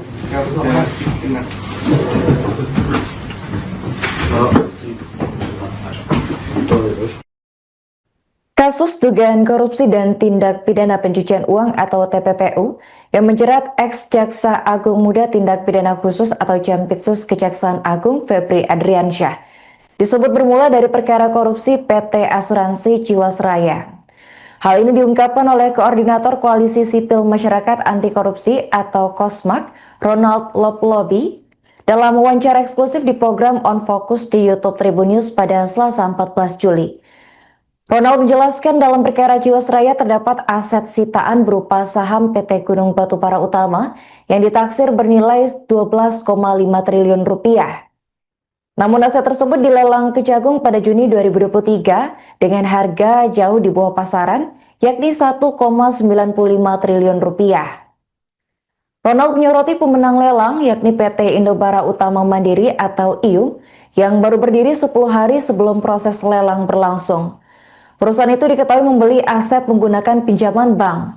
Ia juga menilai pengumuman pemenang tidak dilakukan secara terbuka karena hanya satu media massa yang diundang untuk meliput. Lebih lanjut, penerima manfaat PT IUM disebut adalah Andrew Hidayat, mantan narapidana kasus suap anggota DPR pada tahun 2015 silam. Ronald menduga dari proses ini, Andrew menjalin hubungan dengan Febri Adriansyah yang kemudian berlanjut pada kerjasama dalam pengelolaan aset tambang. Selain perkara Jiwasraya, Ronald menyebut Febri diduga terlibat dalam sejumlah kasus lain, termasuk perdagangan batubara ilegal di Kalimantan Timur yang melibatkan pengusaha Sugianto alias Asun, serta pengadaan batubara di PLN Energi Primer Indonesia yang tidak sesuai spesifikasi. Febri diduga melakukan intimidasi terhadap pihak PLN agar memberikan fee jika kasus tidak dilanjutkan. Ronald juga menyinggung dugaan penyelundupan pasal dalam perkara mantan pejabat Mahkamah Agung Zarof Richard yang menurutnya dilakukan untuk menyandera Hakim Agung terkait aliran dana suap. Polri resmi menetapkan Febri Adriansyah sebagai tersangka dugaan korupsi dan TPPU dalam kasus pasokan batubara PLN, Asabri, dan Krakatau Steel. Penetapan sudah dilakukan setelah penggeledahan di sejumlah lokasi pada 8 hingga 10 Juli 2026. Kakortas Tipikor Polri, Irjen Pol Toto Suharyanto menyebut pelimpahan perkara ke Kejagung dilakukan sebagai bentuk sinergi antara Polri dan Kejaksaan Agung. Jadi awal mulanya itu ada kasus lelang aset tambang Gunung Bara Utama dalam kasus Jiwasraya. Ya. Ya, nah pada saat itu nilai asetnya itu cukup besar, itu 12,5 triliun rupiah. Tapi ternyata dilelang hanya senilai 1,9 triliun rupiah. Nah, itu menarik kami tuh. Biasanya kan kalau korupsi itu kan markup. Ini markdown. Nah, jadi disitulah kemudian kami buat sebuah diskusi publik, kami undang semua pihak, para ahli. Waktu itu juga kami undang almarhum Pak Faisal Basri, ya pada saat itu. Kemudian kami undang kawan-kawan juga dari NGO, LSM, pertambangan, ahli tambang, ya. Dan kami juga undang Febri Adriansyah sebagai Jampitsus pada saat itu supaya imbang gitu ya. Kemudian ya ada cover both side dari pihak Kejaksaan Agung, tapi mereka tidak menggunakan undangan kami tidak untuk hadir. Ya, betul. Bang, pada waktu itu kan dari nilai aset itu ya kemudian jatuh. Kalau menurut penelitian Abang pada waktu itu, pembelinya atau pemenang lelangnya siapa, Bang? Pemenangnya itu adalah PT Indobara Utama Mandiri. Ya, jadi itu perusahaan yang baru didirikan selama 10 hari. Sebelum lelang? Sebelum lelang. Ya, 10 hari sebelum lelang, kemudian bisa menangkan lelang. Dan modalnya itu didapatkan dari pinjaman bank. Ya, nah jadi ini makanya bagi kami suatu keanehan. Perusahaan baru bisa dapat pinjaman bank sebesar itu, kemudian menjadi pemenang lelang. Dan pengumuman lelangnya juga itu tidak dibuka secara publik, hanya di satu media saja. No, Bang, kalau boleh saya tahu dari pengetahuan Abang, penerima manfaat dari PT itu siapa, Bang? Penerima manfaat dari PT itu seingat saya itu adalah Andrew Hidayat. Ada yang namanya Andrew Hidayat. Ya, Andrew Hidayat ini adalah mantan napi korupsi. Nah, jadi bisa terjalin hubungannya dengan Jampitsus Febri Adriansyah itu mungkin dari perkara situ. Nah, kemudian mereka ya bekerja sama lah untuk kemudian memainkan peranan di dalam lelang tambang itu, aset tambang. Nah, setelah menemukan fakta itu, Bang, apalagi yang Abang lakukan bersama teman-teman untuk menelusuri lebih dalam peran dari Febri Adriansyah ini, Pak? Iya, jadi ada beberapa case ya, selain kemudian kasus Jiwasraya, itu ada tata kelola pertambangan, khususnya di Kalimantan, terkait dengan batu bara juga nih. Pasokan batu bara. Ya, jadi ada tambang ilegal lah. Kalau pernah dengar nama Asun, itu terkait itu. Kemudian terkait dengan kasus kualitas batu bara, suplai kualitas batu bara yang tidak sesuai dengan spek PLN. Nah, itu juga kami laporkan. Kemudian kasus terkait dengan Zaroflikar, ya kan? Zaroflikar. Ya, Zaroflikar, mantan sekjen ya. Kepala Diklat Kumdil. Kepala Diklat Hukum dari Mahkamah Agung. Ya, itu kan yang kemudian dikenakan pasalnya adalah gratifikasi, bukan suap. Padahal indikasi kami mempelajari bahwa itu seharusnya pasal suap, bukan gratifikasi, karena Zaroflikar ini hanyalah sebatas gatekeeper. Gitu. Jadi rangkaian panjang suap yang kemudian itu digunakan oleh Febri Adriansyah untuk menyandera para hakim agung yang diduga menerima aliran dana dari sana. Betul. Jadi di cut off sama Febri Adriansyah itu suapnya tidak tercapai, ya kan? Nah, kemudian electronic evidence, bukti-bukti elektronik terkait dengan handphone, habis itu laptop yang kemudian didapatkan dari hasil penggeledahan rumah Zaroflikar itu tidak pernah dipublikasikan, tidak pernah dicatatkan dan dihadirkan di pengadilan. Ya, Bang, tadi yang kasus kedua ini supaya kita lebih terbuka lagi ya, Bang. Nah, apa hubungan antara Febri Adriansyah dengan pasokan batu bara ke PLN itu, Bang, yang under spec itu tadi? Ya, jadi ada kisah awal sebelumnya ketika Febri Adriansyah nih bersama dengan teman-teman kejaksaan itu melakukan pemeriksaan terhadap PLN. Ada indikasi tindakan korupsi yang terjadi di PLN. Nah, tapi ternyata kemudian tidak ada nih tindak lanjut dari hasil pemeriksaan itu. Kemudian kami telusuri dan kami cari informasinya, ternyata kemudian Febri Adriansyah ini bermain gitu loh, dengan kemudian ancamannya itu adalah kasus yang disandra nih terkait dengan korupsi yang ada di PLN. Nah, dia gunakanlah kemudian 3 perusahaan itu yang ada Oktasan, habis itu apa namanya yang lain-lain itu. Nah, kemudian dia mendapatkan manfaat dari situ. Untuk harga 1 per metrik ton itu dia mendapatkan Rp150.000. Ya. Gitu. Meskipun sebenarnya supplier itu bukan atas nama dia, tetapi dia menerima manfaat dari supply batu bara yang under spec itu ya. Iya, jadi dia ya istilahnya kami mengatakan bahwa dalam case ini Febri Adriansyah itu melakukan intimidasi terhadap PLN supaya kemudian kasusnya tidak diangkat, ya kan? Kemudian dia gunakan nih, dia bawa nih 3 perusahaan ini untuk mensuplai ke PLN. Tapi perusahaan itu bukan punya dia, tapi berafiliasi ke dia gitu. Betul, seperti itu. Oke, Bang. Kemudian di dalam perkara ini Polri itu juga menjaring 1 orang lagi. Yang bernama Don Reto itu sebagai tersangka. Dan di dalam apa yang sudah Abang ungkapkan 2 tahun yang lalu, nama ini sudah muncul sebenarnya. Betul. Dan nama-nama lain juga sudah Anda munculin ya. Kalau bisa dijelaskan, orang ini siapa, Bang? Jadi Don Rito ini adalah teman Febri ketika berkuliah di Universitas Jambi, ketika S1 ya. Dan jadi dia adalah seorang lawyer yang kemudian dijadikan sebagai lawyer yang ditunjuk ketika ada kasus-kasus yang ditangani oleh Febri Adriansyah. Jadi misalkan Febri ini tangani perkara korupsi gitu ya, maka betul. Dia mengarahkan orang-orang ini untuk menunjuk si Don ini sebagai lawyernya, memberikan kuasa gitu ya. Jadi kemudian terjadilah dari situ ada komunikasi, kemudian ada negosiasi untuk terkait kasusnya mau diselesaikan segala macem. Nah, pakainya itu tangannya Don Rito ini. Pintunya lewat Don Rito ini ya. Iya. Gitu. Nah, bisa memberikan jabatan itu kan nanti perannya bagaimana, nanti hasil dari penyidik setelah menerima baik itu berita acara pemeriksaan maupun barang buktinya yang ada, tentunya kita pasti buka. Nah inilah yang saya bilang ini dalam seperindik baru kami terbitkan materi seperindik yang sifatnya khusus, kita bentuk tim khusus. Ini terdiri dari 9 orang. Kejaksaan Agung atau Kejagung resmi membentuk tim khusus untuk menangani dugaan korupsi dan tindak pidana pencucian uang atau TPPU yang menjerat mantan Jaksa Agung Muda Tindak Pidana Khusus atau Jampitsus Febri Adriansyah.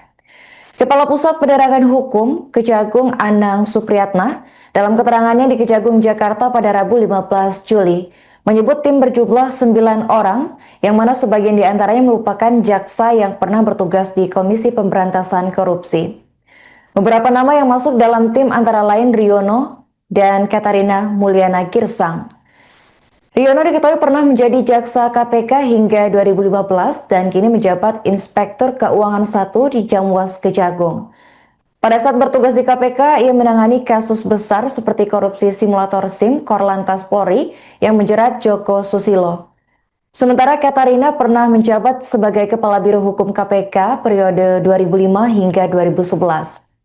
Kini ia menjabat sebagai Kepala Pusat Pemulihan Aset Kejagung sejak April 2026 setelah sebelumnya menjadi Kajati di Bali.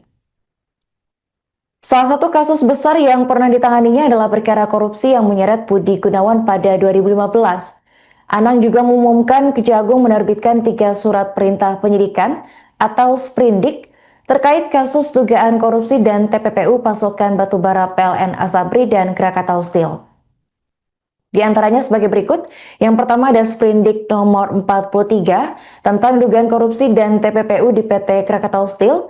Kemudian ada sprindik nomor 44 tentang dugaan korupsi terkait proyek PLTU PLN. Dan yang terakhir ada sprindik nomor 45 terkait dugaan korupsi di PT Asabri. Dengan terbitnya sprindik tersebut, penanganan kasus resmi dilimpahkan dari Polri ke Kejagung. Anang menegaskan Kejagung tetap berkoordinasi dengan Polri dan akan menggandeng KPK untuk supervisi penyidikan. Meski sprindik baru diterbitkan, Anang menekankan status tersangka Febri tidak gugur. Sebelumnya Polri menetapkan Febri Adriansyah sebagai tersangka kasus dugaan korupsi dan TPPU terkait pasokan batubara PLN, Asabri, dan Krakatau Steel. Penetapan dilakukan setelah penggeledahan di sejumlah lokasi pada 8 hingga 10 Juli 2026. Pak, apakah FA dalam konteks ini belum jadi tersangka berarti? Yang jelas kita penyidik untuk saat ini sambil menunggu ketambulan. Pak, kami dengar sebelumnya Bapak F ini belum pernah dipanggil oleh polisi, tapi langsung ditetapkan sebagai tersangka. Itu bagaimana Pak? Benar nggak, Pak? Saya belum tahu, nanti kita tunggu hasil penelitian dan yang diperdalam oleh penyidik dan kejaksaan. Ya, saya belum bisa memberikan jawaban terkait itu kan nanti perannya bagaimana, nanti hasil dari penyidik setelah menerima baik itu berita acara pemeriksaan maupun barang buktinya yang ada. Tentunya kita pasti buka. Nah inilah yang saya bilang ini dalam sprindik baru kami terbitkan makanya sprindik yang sifatnya khusus, kita bentuk tim khusus. Ini terdiri dari 9 orang. Yang jelas sebagian besar penyidik-penyidik ini yang berasal mantan alumni KPK. Jasa-jasa yang pernah bertugas di KPK. Kurang lebih 9 orang. Di antaranya ada Saudara Riono, ada Saudara Katarina Girsang, ada Jaka Bumalo. Pak, memastikan aja Pak, dari 3 sprindik ini belum ada tersangka begitu ya, dari 3 sprindik? Kita hanya memberikan sprindik pengunduh sifatnya. Ya. Yang dari Jampitsus berapa orang Pak penyidiknya?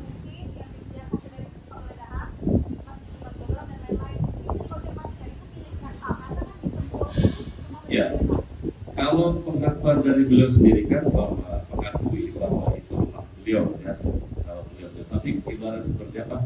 Yang jelas semua yang sudah dilakukan penyitaan dan penggeledahan oleh teman-teman penyidik Polri akan diserahkan semuanya ke kita. Ya belum, saya belum tahu. Hanya pengakuan kemarin dari secara lisan ya. Pak, mungkin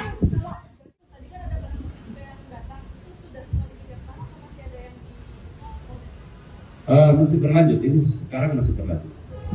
Pak, dari 9 orang berapa yang dari Jampitsus Pak? Sebenarnya kan di LHKPN ini tidak tercantumkan ya kalau bangunan tersebut milik FA. Sementara pelaporan ini dari Kejagung ini bagaimana kok bisa ada kecolongan sampai tidak ada dilaporkan? Saya tidak tahu. KPK kan sifatnya pribadi melaporkan kepada KPK. Tapi sebenarnya dari Kejagungnya ada mekanisme nggak sih buat mengetahui aset-aset Kita hanya pejabat? mendata bahwa yang bersangkutan sudah bukti melaporkan. Awal mulanya itu ada kasus lelang aset tambang Gunung Bara Utama dalam kasus Jiwasraya. Ya. Ya, nah pada saat itu nilai asetnya itu cukup besar, itu 12,5 triliun rupiah. Tapi ternyata dilelang hanya senilai 1,9 triliun rupiah. Nah itu menarik kami tuh. Biasanya kan kalau korupsi itu kan markup. Ini markdown. Jadi disitulah kemudian kami buat sebuah diskusi publik, kami undang semua pihak, para ahli. Lu bikin laporan deh.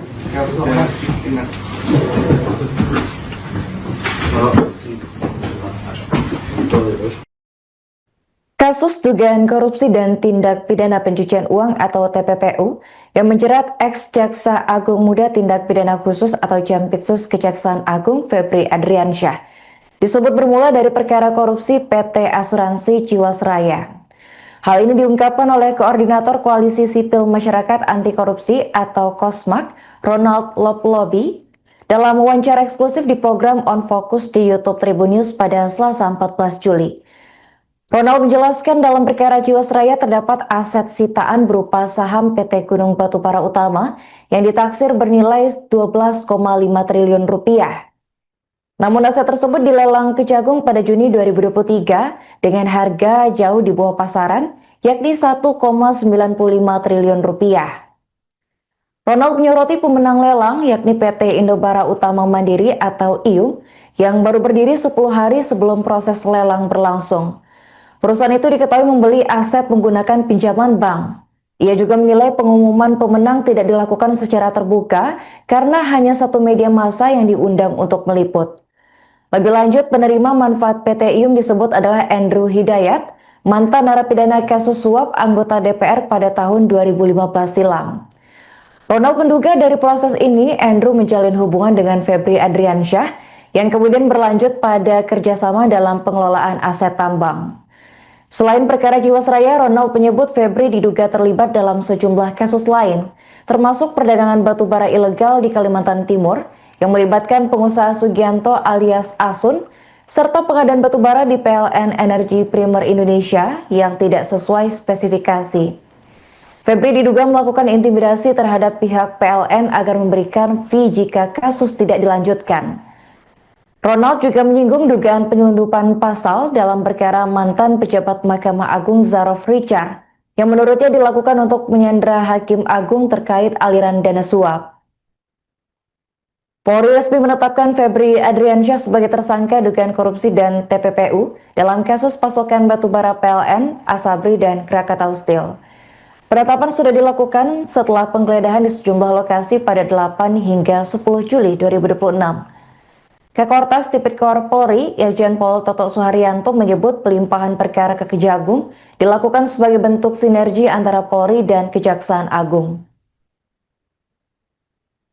Jadi awal mulanya itu ada kasus lelang aset tambang Gunung Bara Utama dalam kasus Jiwasraya. Ya, nah pada saat itu nilai asetnya itu cukup besar, itu 12,5 triliun rupiah.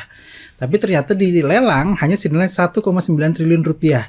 Nah, itu menarik kami tuh. Biasanya kan kalau korupsi itu kan markup. Ini markdown. Nah, jadi disitulah kemudian kami buat sebuah diskusi publik, kami undang semua pihak, para ahli. Waktu itu juga kami undang almarhum Pak Faisal Basri, ya pada saat itu. Kemudian kami undang kawan-kawan juga dari NGO, LSM, pertambangan, ahli tambang, ya. Dan kami juga undang Febri Adriansyah sebagai Jampitsus pada saat itu supaya imbang gitu ya. Kemudian ya ada cover both side dari pihak Kejaksaan Agung, tapi mereka tidak menggunakan undangan kami tidak untuk hadir. Ya, betul. Bang, pada waktu itu kan dari nilai aset itu ya kemudian jatuh. Kalau menurut penelitian Abang pada waktu itu, pembelinya atau pemenang lelangnya siapa, Bang? Pemenangnya itu adalah PT Indobara Utama Mandiri, ya. Jadi itu perusahaan yang baru didirikan selama 10 hari. Sebelum lelang? Sebelum lelang, ya 10 hari sebelum lelang, kemudian bisa menangkan lelang. Dan modalnya itu didapatkan dari pinjaman bank. Ya, nah jadi ini makanya bagi kami suatu keanehan. Perusahaan baru bisa dapat pinjaman bank sebesar itu, kemudian menjadi pemenang lelang.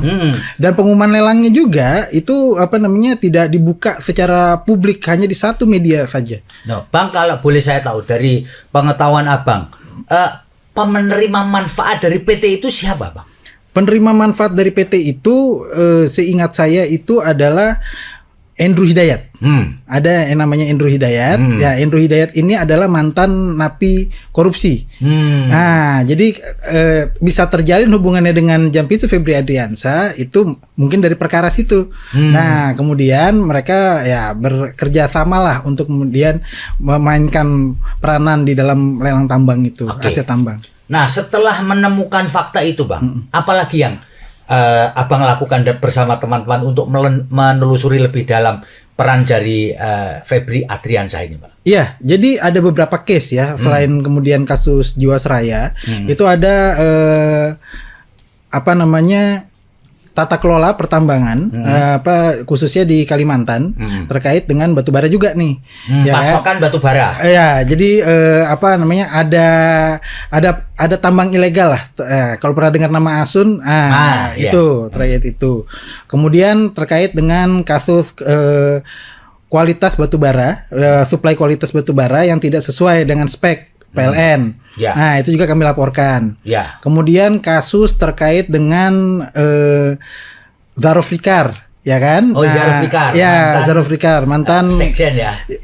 Kepala Diklat Kepala Kumdil. Diklat Hukum dari Kumdil, Mahkamah Agung. Agung. Ya, itu kan yang kemudian dikenakan pasalnya adalah gratifikasi, bukan suap. Padahal indikasi kami mempelajari bahwa itu seharusnya pasal suap, Bukan gratifikasi bukan ya? gratifikasi, karena Zaroflikar ini hanyalah sebatas gatekeeper. Gitu. Jadi rangkaian panjang suap yang kemudian itu digunakan oleh Febri Adriansyah untuk menyandera para hakim agung. Yang diduga menerima aliran dana dari Saro. Betul. Jadi di cut off sama Febri Adriansyah itu suapnya tidak tercapai, ya kan? Nah, kemudian electronic evidence, bukti-bukti elektronik terkait dengan handphone, habis itu laptop yang kemudian didapatkan dari hasil penggeledahan rumah Zaroflikar itu tidak pernah dipublikasikan, tidak pernah dicatatkan dan dihadirkan di pengadilan. Ya, Bang, tadi yang kasus kedua ini supaya kita lebih terbuka lagi ya, Bang. Nah, apa hubungan antara Febri Adriansyah dengan pasokan batu bara ke PLN itu, Bang, yang under spec itu tadi? Ya, jadi ada kisah awal sebelumnya ketika Febri Adriansyah nih bersama dengan teman-teman kejaksaan itu melakukan pemeriksaan terhadap PLN. Ada indikasi tindakan korupsi yang terjadi di PLN. Nah, tapi ternyata kemudian tidak ada nih tindak lanjut dari hasil pemeriksaan itu. Kemudian kami telusuri dan kami cari informasinya, ternyata kemudian Febri Adriansyah ini bermain gitu loh, dengan kemudian ancamannya itu adalah kasus yang disandra nih terkait dengan korupsi yang ada di PLN. Nah, dia gunakanlah kemudian 3 perusahaan itu yang ada Oktasan, habis itu yang lain-lain itu.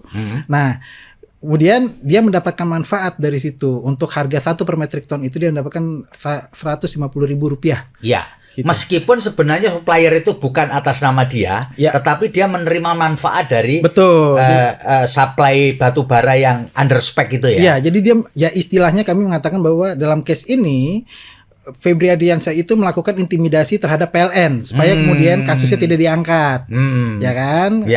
Kemudian dia bawa nih 3 perusahaan ini untuk mensuplai ke PLN. Tapi perusahaan itu bukan punya dia, tapi berafiliasi ke dia gitu. Betul, seperti itu. Oke, Bang.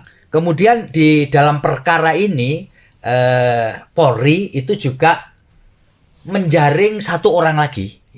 Yang bernama Don Reto itu sebagai tersangka, dan di dalam apa yang sudah Abang ungkapkan 2 tahun yang lalu, nama ini sudah muncul sebenarnya. Betul. Dan nama-nama lain juga sudah Anda munculin ya.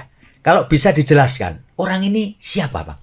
Jadi Don Rito ini adalah teman Febri ketika berkuliah di Universitas Jambi, ketika S1 ya. Dan jadi dia adalah seorang lawyer yang kemudian dijadikan sebagai lawyer yang ditunjuk ketika ada kasus-kasus yang ditangani oleh Febri Adriansyah. Jadi misalkan Febri ini tangani perkara korupsi gitu ya, maka betul. dia mengarahkan orang-orang ini untuk menunjuk si Don ini sebagai lawyernya, memberikan kuasa gitu ya. Jadi kemudian terjadilah dari situ ada komunikasi, kemudian ada negosiasi untuk terkait kasusnya mau diselesaikan segala macem. Nah, pakainya itu tangannya Don Rito jadi, ini. Pintunya lewat Don Rito ini ya. Iya. Gitu. Nah, bisa memberikan jawaban itu kan nanti perannya bagaimana, nanti hasil dari penyidik setelah menerima itu berita acara pemeriksaan maupun barang buktinya yang ada, tentunya kita pasti buka.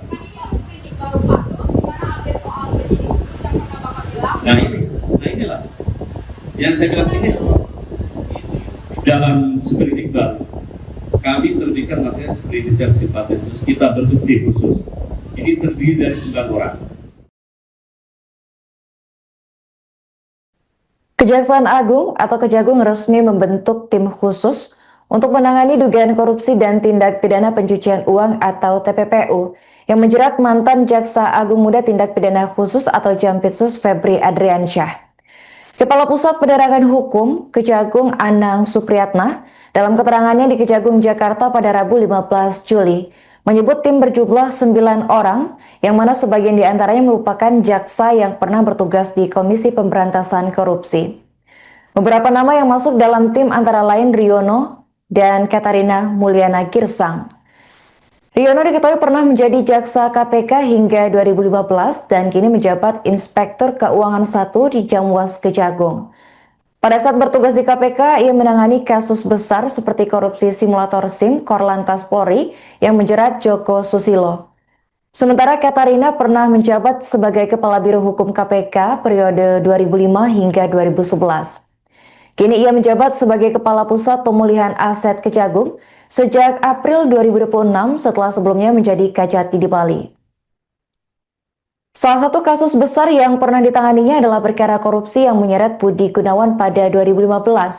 Anang juga mengumumkan Kejagung menerbitkan 3 surat perintah penyidikan atau sprindik terkait kasus dugaan korupsi dan TPPU pasokan batubara PLN Asabri dan Krakatau Steel.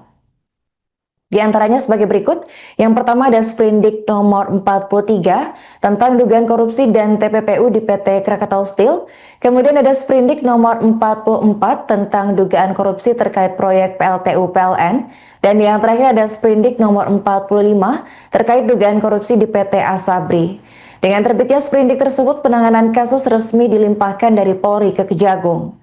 Anang menegaskan Kejagung tetap berkoordinasi dengan Polri dan akan menggandeng KPK untuk supervisi penyidikan. Meski sprindik baru diterbitkan, Anang menekankan status tersangka Febri tidak gugur. Sebelumnya Polri menetapkan Febri Adriansyah sebagai tersangka kasus dugaan korupsi dan TPPU terkait pasokan batubara PLN, Asabri, dan Krakatau Steel. Penetapan dilakukan setelah penggeledahan di sejumlah lokasi pada 8 hingga 10 Juli 2026. Pak, apakah FA dalam konteks ini belum jadi tersangka berarti? Yang jelas kita penyidik untuk saat ini sambil menunggu penampilan. Pak, kami dengar sebelumnya Bapak F ini belum pernah dipanggil oleh polisi, tapi langsung ditetapkan sebagai tersangka. Itu bagaimana Pak? Benar nggak Pak? Saya belum tahu, nanti kita tunggu hasil penelitian dan yang dilanjuti perdalam oleh penyidik dan kejaksaan. Ya, saya belum bisa memberikan jawaban terkait itu, nanti perannya bagaimana, nanti hasil dari penyidik setelah menerima itu berita acara pemeriksaan maupun barang buktinya yang ada. Tentunya kita pasti bukan. Nah inilah yang saya bilang ini dalam sprindik baru kami terbitkan materi sprindik yang sifatnya khusus, kita bentuk tim khusus. Ini terdiri dari 9 orang. Yang jelas sebagian besar penyidik-penyidik ini yang berasal mantan alumni KPK. Jaksa-jaksa yang pernah bertugas di KPK. Kurang lebih 9 orang. Di antaranya ada Saudara Riono, ada Saudara Katarina Girsang, ada Jaka Bumalo. Pak, memastikan aja Pak, dari 3 sprindik ini belum ada tersangka begitu ya, dari 3 sprindik? Kita hanya memberikan sprindik pembunuh sifatnya. Ya. Yang dari Jampitsus berapa orang Pak penyidiknya?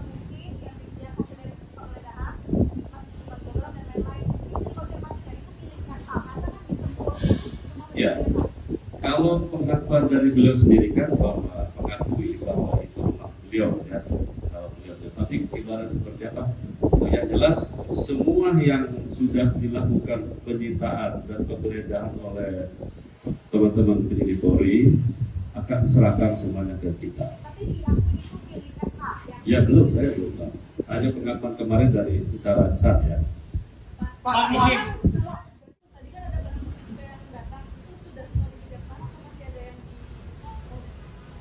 masih berlanjut, ini sekarang masih berlanjut. Pak, dari 9 orang berapa yang dari Jampitsus Pak? Benar kan di LHKPN ini tidak tercantumkan ya kalau bangunan tersebut milik FA. Sementara pelaporan ini dari Kejagung ini bagaimana kok bisa ada kecolongan sampai tidak ada dilaporkan? Saya tidak tahu. LHKPN kan sifatnya pribadi melaporkan kepada KPK. Tapi sebenarnya dari Kejagungnya ada mekanisme nggak sih buat mengetahui aset-aset Kita hanya pejabat? mendata bahwa yang bersangkutan sudah bukti melaporkan. Pak, Awal mulanya itu ada kasus lelang aset tambang Gunung Bara Utama dalam kasus Jiwasraya. Ya. Ya, nah pada saat itu nilai asetnya itu cukup besar, itu 12,5 triliun rupiah. Tapi ternyata dilelang hanya senilai 1,9 triliun rupiah. Nah, itu menarik kami tuh. Biasanya kan kalau korupsi itu kan markup. Ini markdown. Nah, jadi disitulah kemudian kami buat sebuah diskusi publik, kami undang semua pihak, para ahli. Lu bikin laporan deh.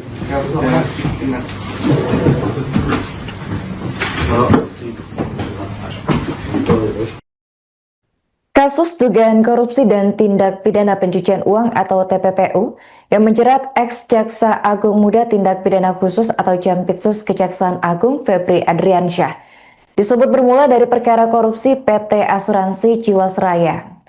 Hal ini diungkapkan oleh Koordinator Koalisi Sipil Masyarakat Anti Korupsi atau KOSMAK, Ronald Loplobi, dalam wawancara eksklusif di program On Focus di YouTube Tribun News pada Selasa 14 Juli.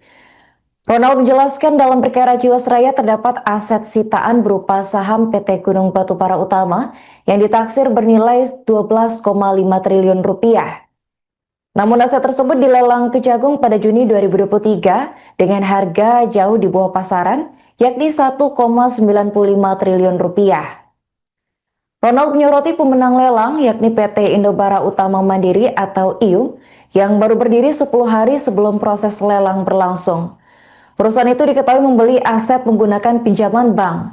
Ia juga menilai pengumuman pemenang tidak dilakukan secara terbuka karena hanya satu media massa yang diundang untuk meliput. Lebih lanjut, penerima manfaat PT IUM disebut adalah Andrew Hidayat, mantan narapidana kasus suap anggota DPR pada tahun 2015 silam. Ronald menduga dari proses ini, Andrew menjalin hubungan dengan Febri Adriansyah yang kemudian berlanjut pada kerjasama dalam pengelolaan aset tambang. Selain perkara Jiwasraya, Ronald menyebut Febri diduga terlibat dalam sejumlah kasus lain, termasuk perdagangan batubara ilegal di Kalimantan Timur yang melibatkan pengusaha Sugianto alias Asun, serta pengadaan batubara di PLN Energi Primer Indonesia yang tidak sesuai spesifikasi. Febri diduga melakukan intimidasi terhadap pihak PLN agar memberikan fee jika kasus tidak dilanjutkan. Ronald juga menyinggung dugaan penyelundupan pasal dalam perkara mantan pejabat Mahkamah Agung Zarof Richard yang menurutnya dilakukan untuk menyandera Hakim Agung terkait aliran dana suap. Polri resmi menetapkan Febri Adriansyah sebagai tersangka dugaan korupsi dan TPPU dalam kasus pasokan batubara PLN, Asabri, dan Krakatau Steel. Penetapan sudah dilakukan setelah penggeledahan di sejumlah lokasi pada 8 hingga 10 Juli 2026. Kakortas Tipikor Polri, Irjen Pol Toto Suharyanto menyebut pelimpahan perkara ke Kejagung dilakukan sebagai bentuk sinergi antara Polri dan Kejaksaan Agung. Jadi awal mulanya itu ada kasus lelang aset tambang Gunung Bara Utama dalam kasus Jiwasraya. Ya. Ya, nah pada saat itu nilai asetnya itu cukup besar, itu 12,5 triliun rupiah. Tapi ternyata dilelang hanya senilai 1,9 triliun rupiah. Nah, itu menarik kami tuh. Biasanya kan kalau korupsi itu kan markup. Ini markdown. Jadi disitulah kemudian kami buat sebuah diskusi publik, kami undang semua pihak, para ahli. Waktu itu juga kami undang almarhum Pak Faisal Basri, ya pada saat itu. Kemudian kami undang kawan-kawan juga dari NGO, LSM, pertambangan, ahli tambang, ya. Dan kami juga undang Febri Adriansyah sebagai Jampitsus pada saat itu supaya imbang gitu ya. Kemudian ya ada cover both side dari pihak Kejaksaan Agung, tapi mereka tidak menggunakan undangan kami tidak untuk hadir. Ya, betul. Bang, pada waktu itu kan dari nilai aset itu ya kemudian jatuh. Kalau menurut penelitian Abang pada waktu itu, pembelinya atau pemenang lelangnya siapa, Bang? Pemenangnya itu adalah PT Indobara Utama Mandiri. Ya, jadi itu perusahaan yang baru didirikan selama 10 hari. Sebelum lelang. Sebelum lelang. Ya, 10 hari sebelum lelang, kemudian bisa menangkan lelang. Dan modalnya itu didapatkan dari pinjaman bank. Ya, nah jadi ini makanya bagi kami suatu keanehan. Perusahaan baru bisa dapat pinjaman bank sebesar itu, kemudian menjadi pemenang lelang. Dan pengumuman lelangnya juga itu tidak dibuka secara publik, hanya di satu media saja. No, Bang, kalau boleh saya tahu dari pengetahuan Abang, penerima manfaat dari PT itu siapa, Bang? Penerima manfaat dari PT itu seingat saya itu adalah Endru Hidayat. Ada yang namanya Endru Hidayat. Ya, Endru Hidayat ini adalah mantan napi korupsi. Nah, jadi bisa terjalin hubungannya dengan Jampitsu Febri Adriansyah itu mungkin dari perkara situ. Nah, kemudian mereka ya bekerja sama lah untuk kemudian memainkan peranan di dalam lelang tambang itu, aset tambang. Nah, setelah menemukan fakta itu, Bang, apalagi yang Abang lakukan bersama teman-teman untuk menelusuri lebih dalam peran dari Febri Adriansyah ini, Pak? Iya, jadi ada beberapa case ya, selain kemudian kasus Jiwasraya, itu ada tata kelola pertambangan, khususnya di Kalimantan, terkait dengan batubara juga nih. Pasokan batubara. Ya, jadi ada tambang ilegal lah. Kalau pernah dengar nama Asun, itu terkait itu. Kemudian terkait dengan kasus kualitas batubara, suplai kualitas batubara yang tidak sesuai dengan spek PLN. Nah, itu juga kami laporkan. Kemudian kasus terkait dengan Zarofikar, ya kan? Zarofikar. Ya, Zarofikar, mantan sekjen ya. Kepala Diklat Kumdil. Kepala Diklat Hukum dari Mahkamah Agung. Ya, itu kan yang kemudian dikenakan pasalnya adalah gratifikasi, bukan suap. Padahal indikasi kami mempelajari bahwa itu seharusnya pasal suap, bukan gratifikasi. Bukan gratifikasi, karena Zarofikar ini hanyalah sebatas gatekeeper. Gitu. Jadi rangkaian panjang suap yang kemudian itu digunakan oleh Febri Adriansyah untuk menyandera para hakim agung yang diduga menerima aliran dana dari sana. Betul. Jadi di cut off sama Febri Adriansyah itu suapnya tidak tercapai, ya kan? Nah, kemudian electronic evidence, bukti-bukti elektronik terkait dengan handphone, habis itu laptop yang kemudian didapatkan dari hasil penggeledahan rumah Zarofikar itu tidak pernah dipublikasikan, tidak pernah dicatatkan dan dihadirkan di pengadilan. Ya, Bang, tadi yang kasus kedua ini supaya kita lebih terbuka lagi ya, Bang. Nah, apa hubungan antara Febri Adriansyah dengan pasokan batu bara ke PLN itu, Bang, yang under spec itu tadi? Ya, jadi ada kisah awal sebelumnya ketika Febri Adriansyah nih bersama dengan teman-teman kejaksaan itu melakukan pemeriksaan terhadap PLN. Ada indikasi tindakan korupsi yang terjadi di PLN. Nah, tapi ternyata kemudian tidak ada nih tindak lanjut dari hasil pemeriksaan itu. Kemudian kami telusuri dan kami cari informasinya, ternyata kemudian Febri Adriansyah ini bermain gitu loh, dengan kemudian ancamannya itu adalah kasus yang disandra nih terkait dengan korupsi yang ada di PLN. Nah, dia gunakanlah kemudian 3 perusahaan itu yang ada Oktasan, habis itu yang lain-lain itu. Nah, kemudian dia mendapatkan manfaat dari situ. Untuk harga 1 per metrik ton itu dia mendapatkan Rp150.000. Ya. Gitu. Meskipun sebenarnya supplier itu bukan atas nama dia, tetapi dia menerima manfaat dari supply batu bara yang under spec itu ya. Ya, jadi dia istilahnya kami mengatakan bahwa dalam case ini Febri Adriansyah itu melakukan intimidasi terhadap PLN supaya kemudian kasusnya tidak diangkat, ya kan?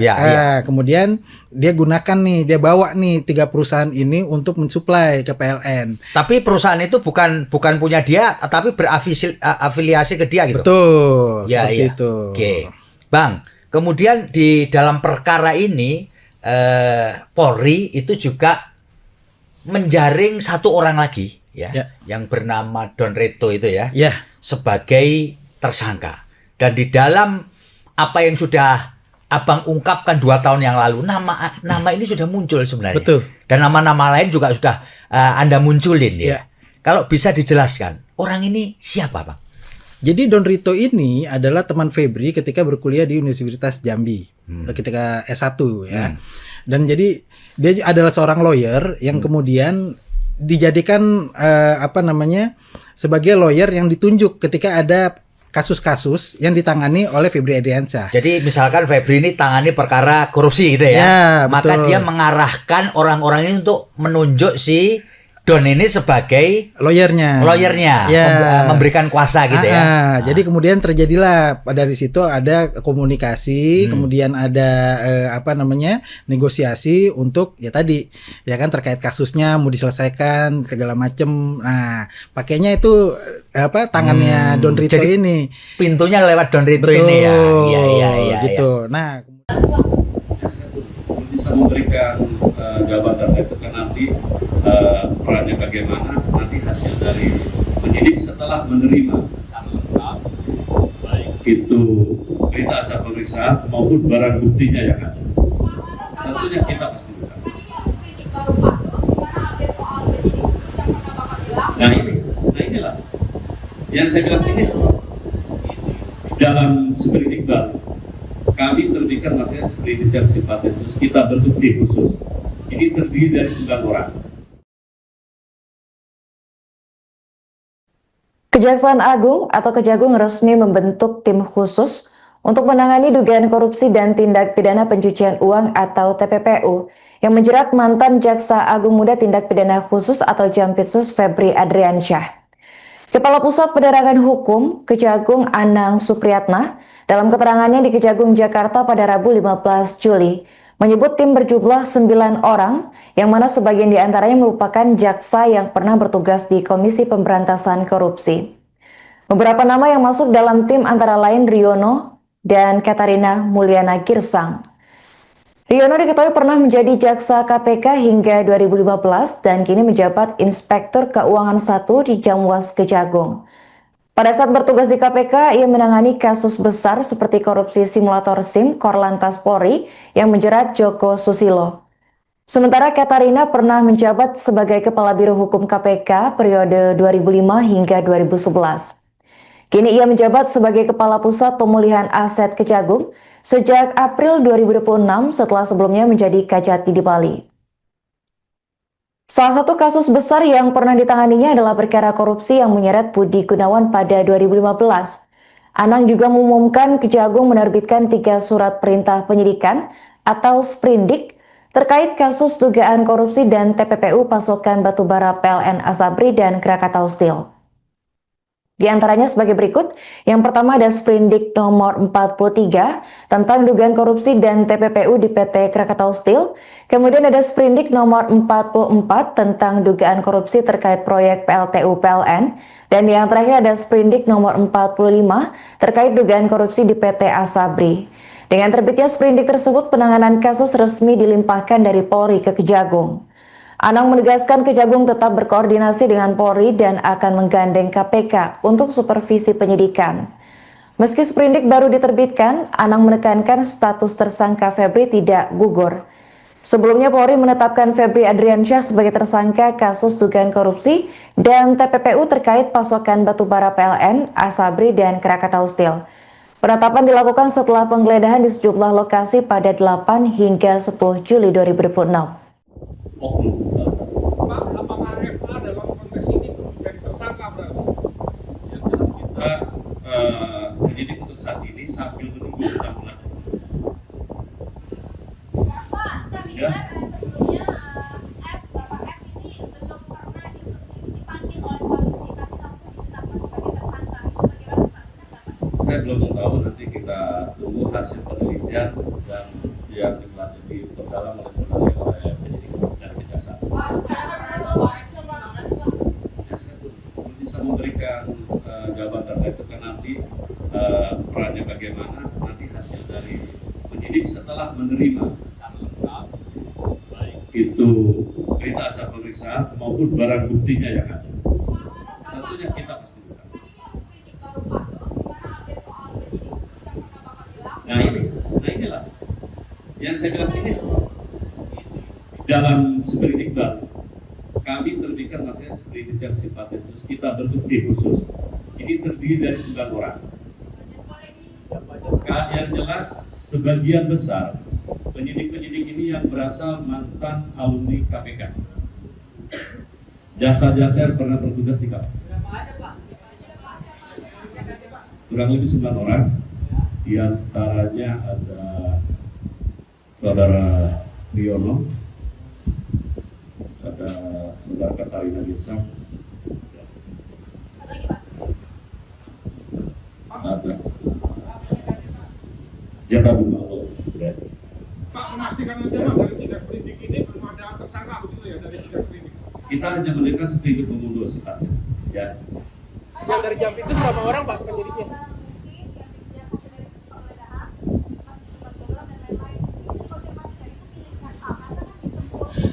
Ya, kalau pengakuan dari beliau sendiri kan bahwa mengakui bahwa itu rumah beliau, ya. Kalau beliau, tapi ibarat seperti apa? Yang jelas semua yang sudah dilakukan penyitaan dan penggeledahan oleh teman-teman penyidik Polri akan diserahkan semuanya ke kita. Ya belum, saya belum tahu. Hanya pengakuan kemarin dari secara lisan ya. Pak, mungkin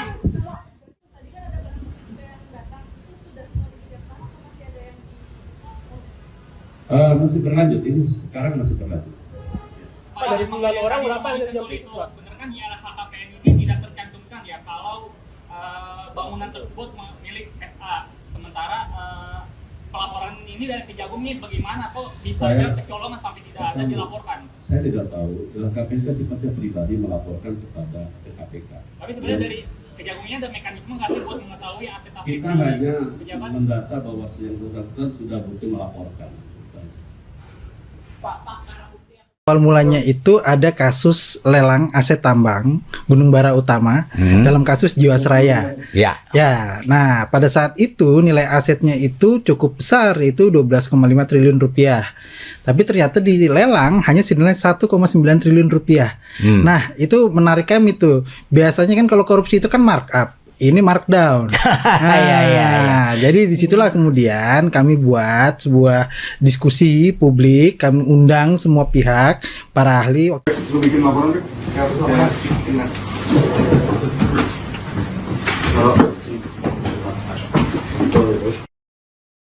Kasus dugaan korupsi dan tindak pidana pencucian uang atau TPPU yang menjerat ex-Jaksa Agung Muda Tindak Pidana Khusus atau Jampitsus Kejaksaan Agung Febri Adriansyah disebut bermula dari perkara korupsi PT Asuransi Jiwasraya. Hal ini diungkapkan oleh Koordinator Koalisi Sipil Masyarakat Anti Korupsi atau KOSMAK, Ronald Loplobi, dalam wawancara eksklusif di program On Focus di YouTube Tribun News pada Selasa 14 Juli.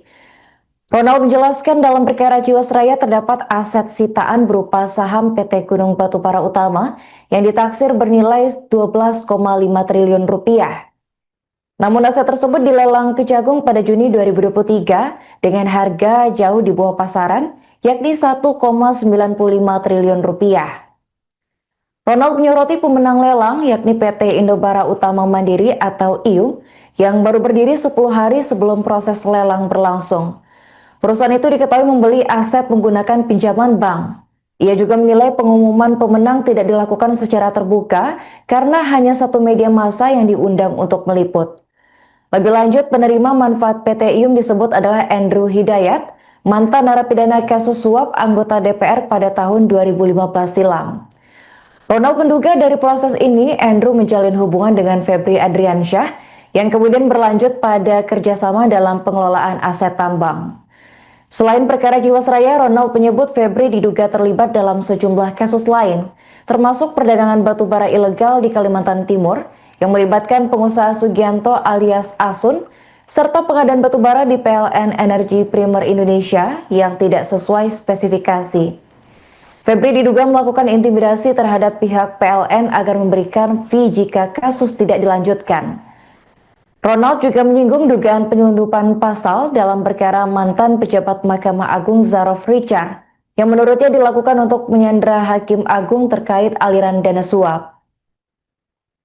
Polri resmi menetapkan Febri Adriansyah sebagai tersangka dugaan korupsi dan TPPU dalam kasus pasokan batubara PLN, Asabri, dan Krakatau Steel. Penetapan sudah dilakukan setelah penggeledahan di sejumlah lokasi pada 8 hingga 10 Juli 2026. Kakortas Tipikor Polri, Irjen Pol Toto Suharyanto menyebut pelimpahan perkara ke Kejagung dilakukan sebagai bentuk sinergi antara Polri dan Kejaksaan Agung. Jadi awal mulanya itu ada kasus lelang aset tambang Gunung Bara Utama dalam kasus Jiwasraya. Ya. Ya, nah pada saat itu nilai asetnya itu cukup besar, itu 12,5 triliun rupiah. Tapi ternyata dilelang hanya senilai 1,9 triliun rupiah. Nah, itu menarik kami tuh. Biasanya kan kalau korupsi itu kan markup. Ini markdown. Nah, jadi disitulah kemudian kami buat sebuah diskusi publik, kami undang semua pihak, para ahli. Waktu itu juga kami undang almarhum Pak Faisal Basri, ya pada saat itu. Kemudian kami undang kawan-kawan juga dari NGO, LSM, pertambangan, ahli tambang, ya. Dan kami juga undang Febri Adriansyah sebagai Jampitsus pada saat itu supaya imbang gitu ya. Kemudian ya ada cover both side dari pihak Kejaksaan Agung, tapi mereka tidak menggunakan undangan kami tidak untuk hadir. Ya, betul. Bang, pada waktu itu kan dari nilai aset itu ya kemudian jatuh. Kalau menurut penelitian Abang pada waktu itu, pembelinya atau pemenang lelangnya siapa, Bang? Pemenangnya itu adalah PT Indobara Utama Mandiri. Ya, jadi itu perusahaan yang baru didirikan selama 10 hari. Sebelum lelang? Sebelum lelang. Ya, 10 hari sebelum lelang, kemudian bisa memenangkan lelang. Dan modalnya itu didapatkan dari pinjaman bank. Ya, nah jadi ini makanya bagi kami suatu keanehan. Perusahaan baru bisa dapat pinjaman bank sebesar itu, kemudian menjadi pemenang lelang. Dan pengumuman lelangnya juga itu tidak dibuka secara publik, hanya di satu media saja. No, Bang, kalau boleh saya tahu dari pengetahuan Abang, penerima manfaat dari PT itu siapa, Bang? Penerima manfaat dari PT itu seingat saya itu adalah Andrew Hidayat. Ada yang namanya Andrew Hidayat. Ya, Andrew Hidayat ini adalah mantan napi korupsi. Nah, jadi bisa terjalin hubungannya dengan Jampitsus Febri Adriansyah itu mungkin dari perkara situ. Nah, kemudian mereka ya bekerja sama lah untuk kemudian memainkan peranan di dalam lelang tambang itu, aset tambang. Nah, setelah menemukan fakta itu, Bang, apalagi yang Abang lakukan bersama teman-teman untuk menelusuri lebih dalam peran dari Febri Adriansyah ini, Pak? Iya, jadi ada beberapa case ya, selain kemudian kasus Jiwasraya, itu ada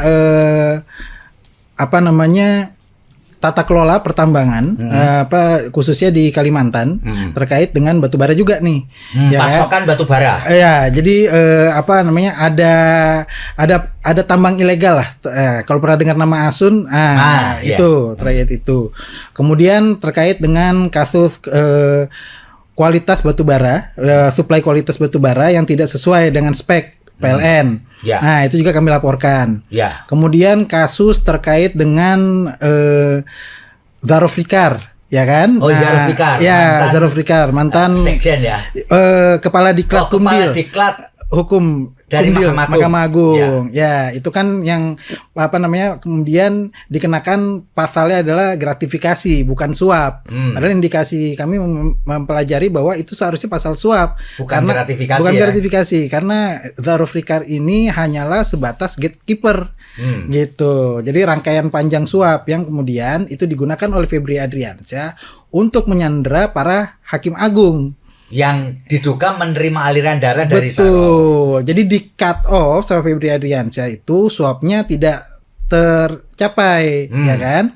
Nah, kemudian electronic evidence, bukti-bukti elektronik terkait dengan handphone, habis itu laptop yang kemudian didapatkan dari hasil penggeledahan rumah Zarofikar itu tidak pernah dipublikasikan, tidak pernah dicatatkan dan dihadirkan di pengadilan. Ya, Bang, tadi yang kasus kedua ini supaya kita lebih terbuka lagi ya, Bang.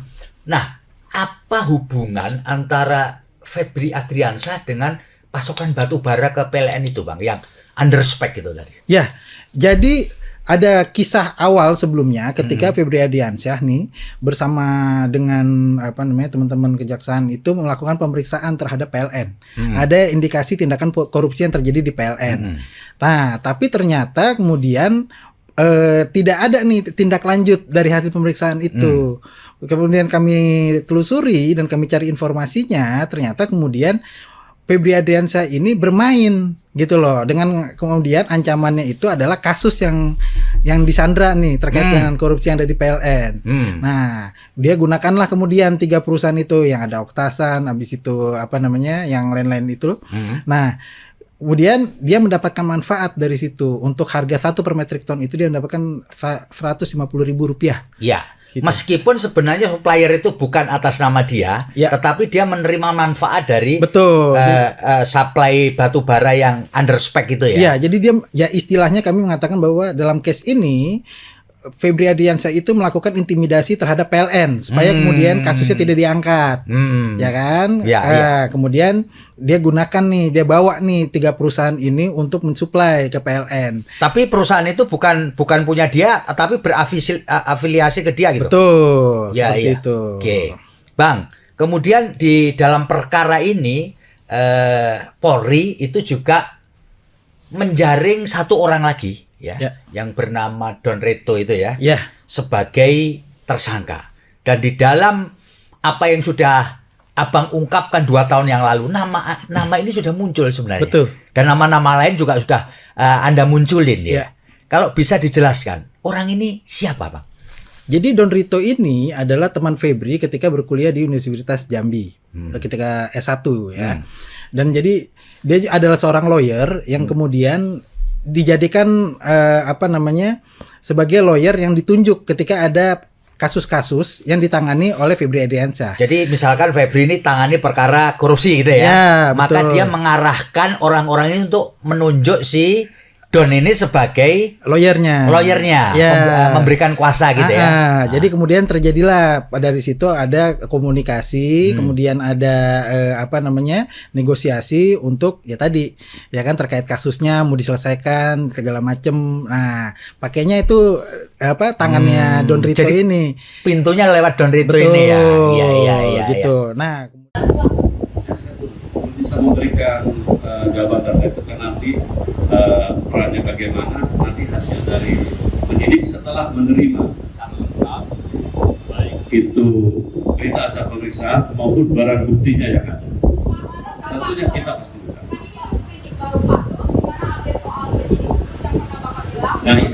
Inilah yang saya bilang, ini dalam seperindik baru kami terbitkan materi seperindik yang sifatnya khusus, kita bentuk tim khusus. Ini terdiri dari 9 orang.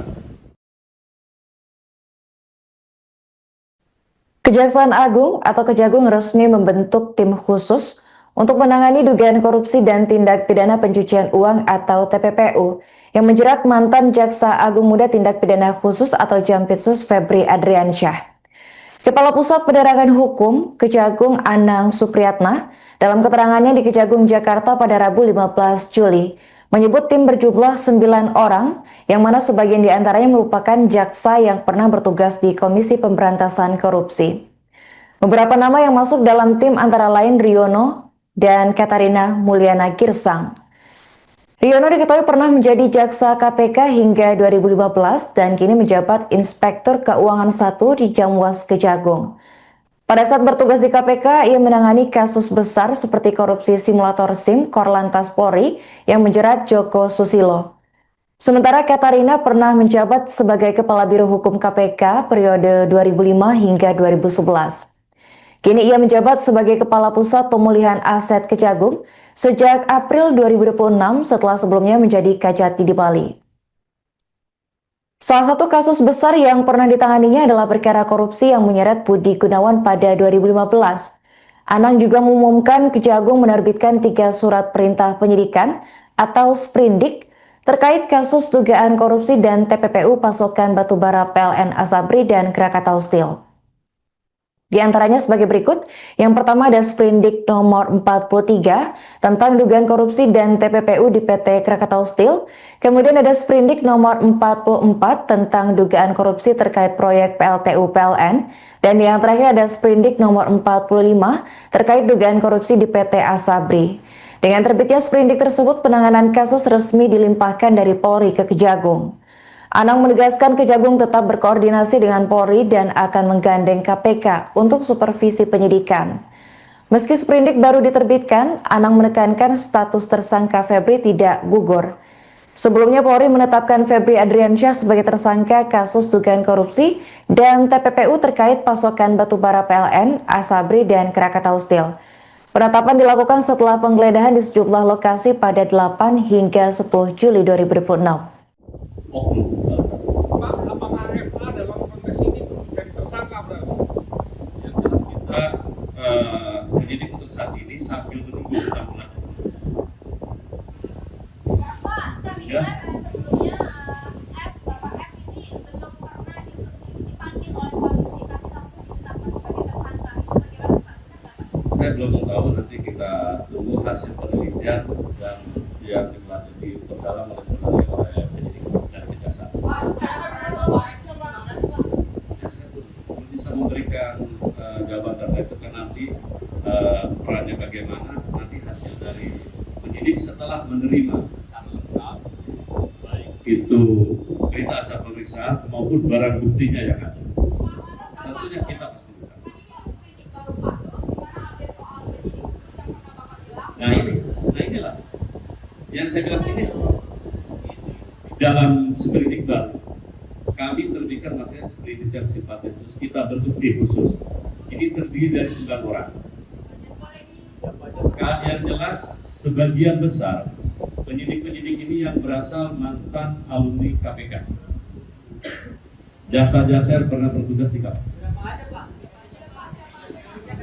Kurang lebih 9 orang. Di antaranya ada Saudara Riono, ada Saudara Katarina Desa, ada Jaka Bumalo. Ya. Pak, memastikan aja Pak, dari 3 sprindik ini belum ada tersangka begitu ya, dari 3 sprindik? Kita hanya memberikan sprindik pengunduh sifatnya. Ya. Yang dari Jampitsus berapa orang Pak penyidiknya?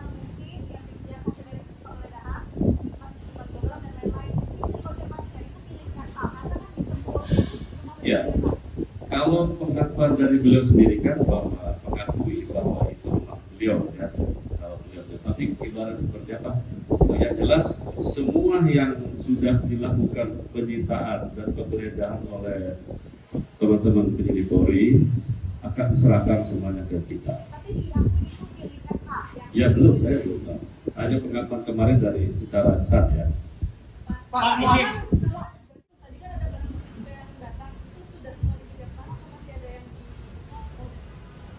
Masih berlanjut, ini sekarang masih berlanjut. Pak, dari 9 orang berapa yang dari Jampitsus Pak? Sebenarnya kan di LHKPN ini tidak tercantumkan ya kalau bangunan tersebut milik FA. Sementara pelaporan ini dari Kejagung ini bagaimana kok bisa ada kecolongan sampai tidak ada dilaporkan? Saya tidak tahu. LHKPN kan sifatnya pribadi melaporkan kepada KPK. Tapi sebenarnya dari Kejagungnya ada mekanisme nggak sih buat mengetahui aset-aset Kita hanya pejabat? mendata bahwa yang bersangkutan sudah bukti melaporkan.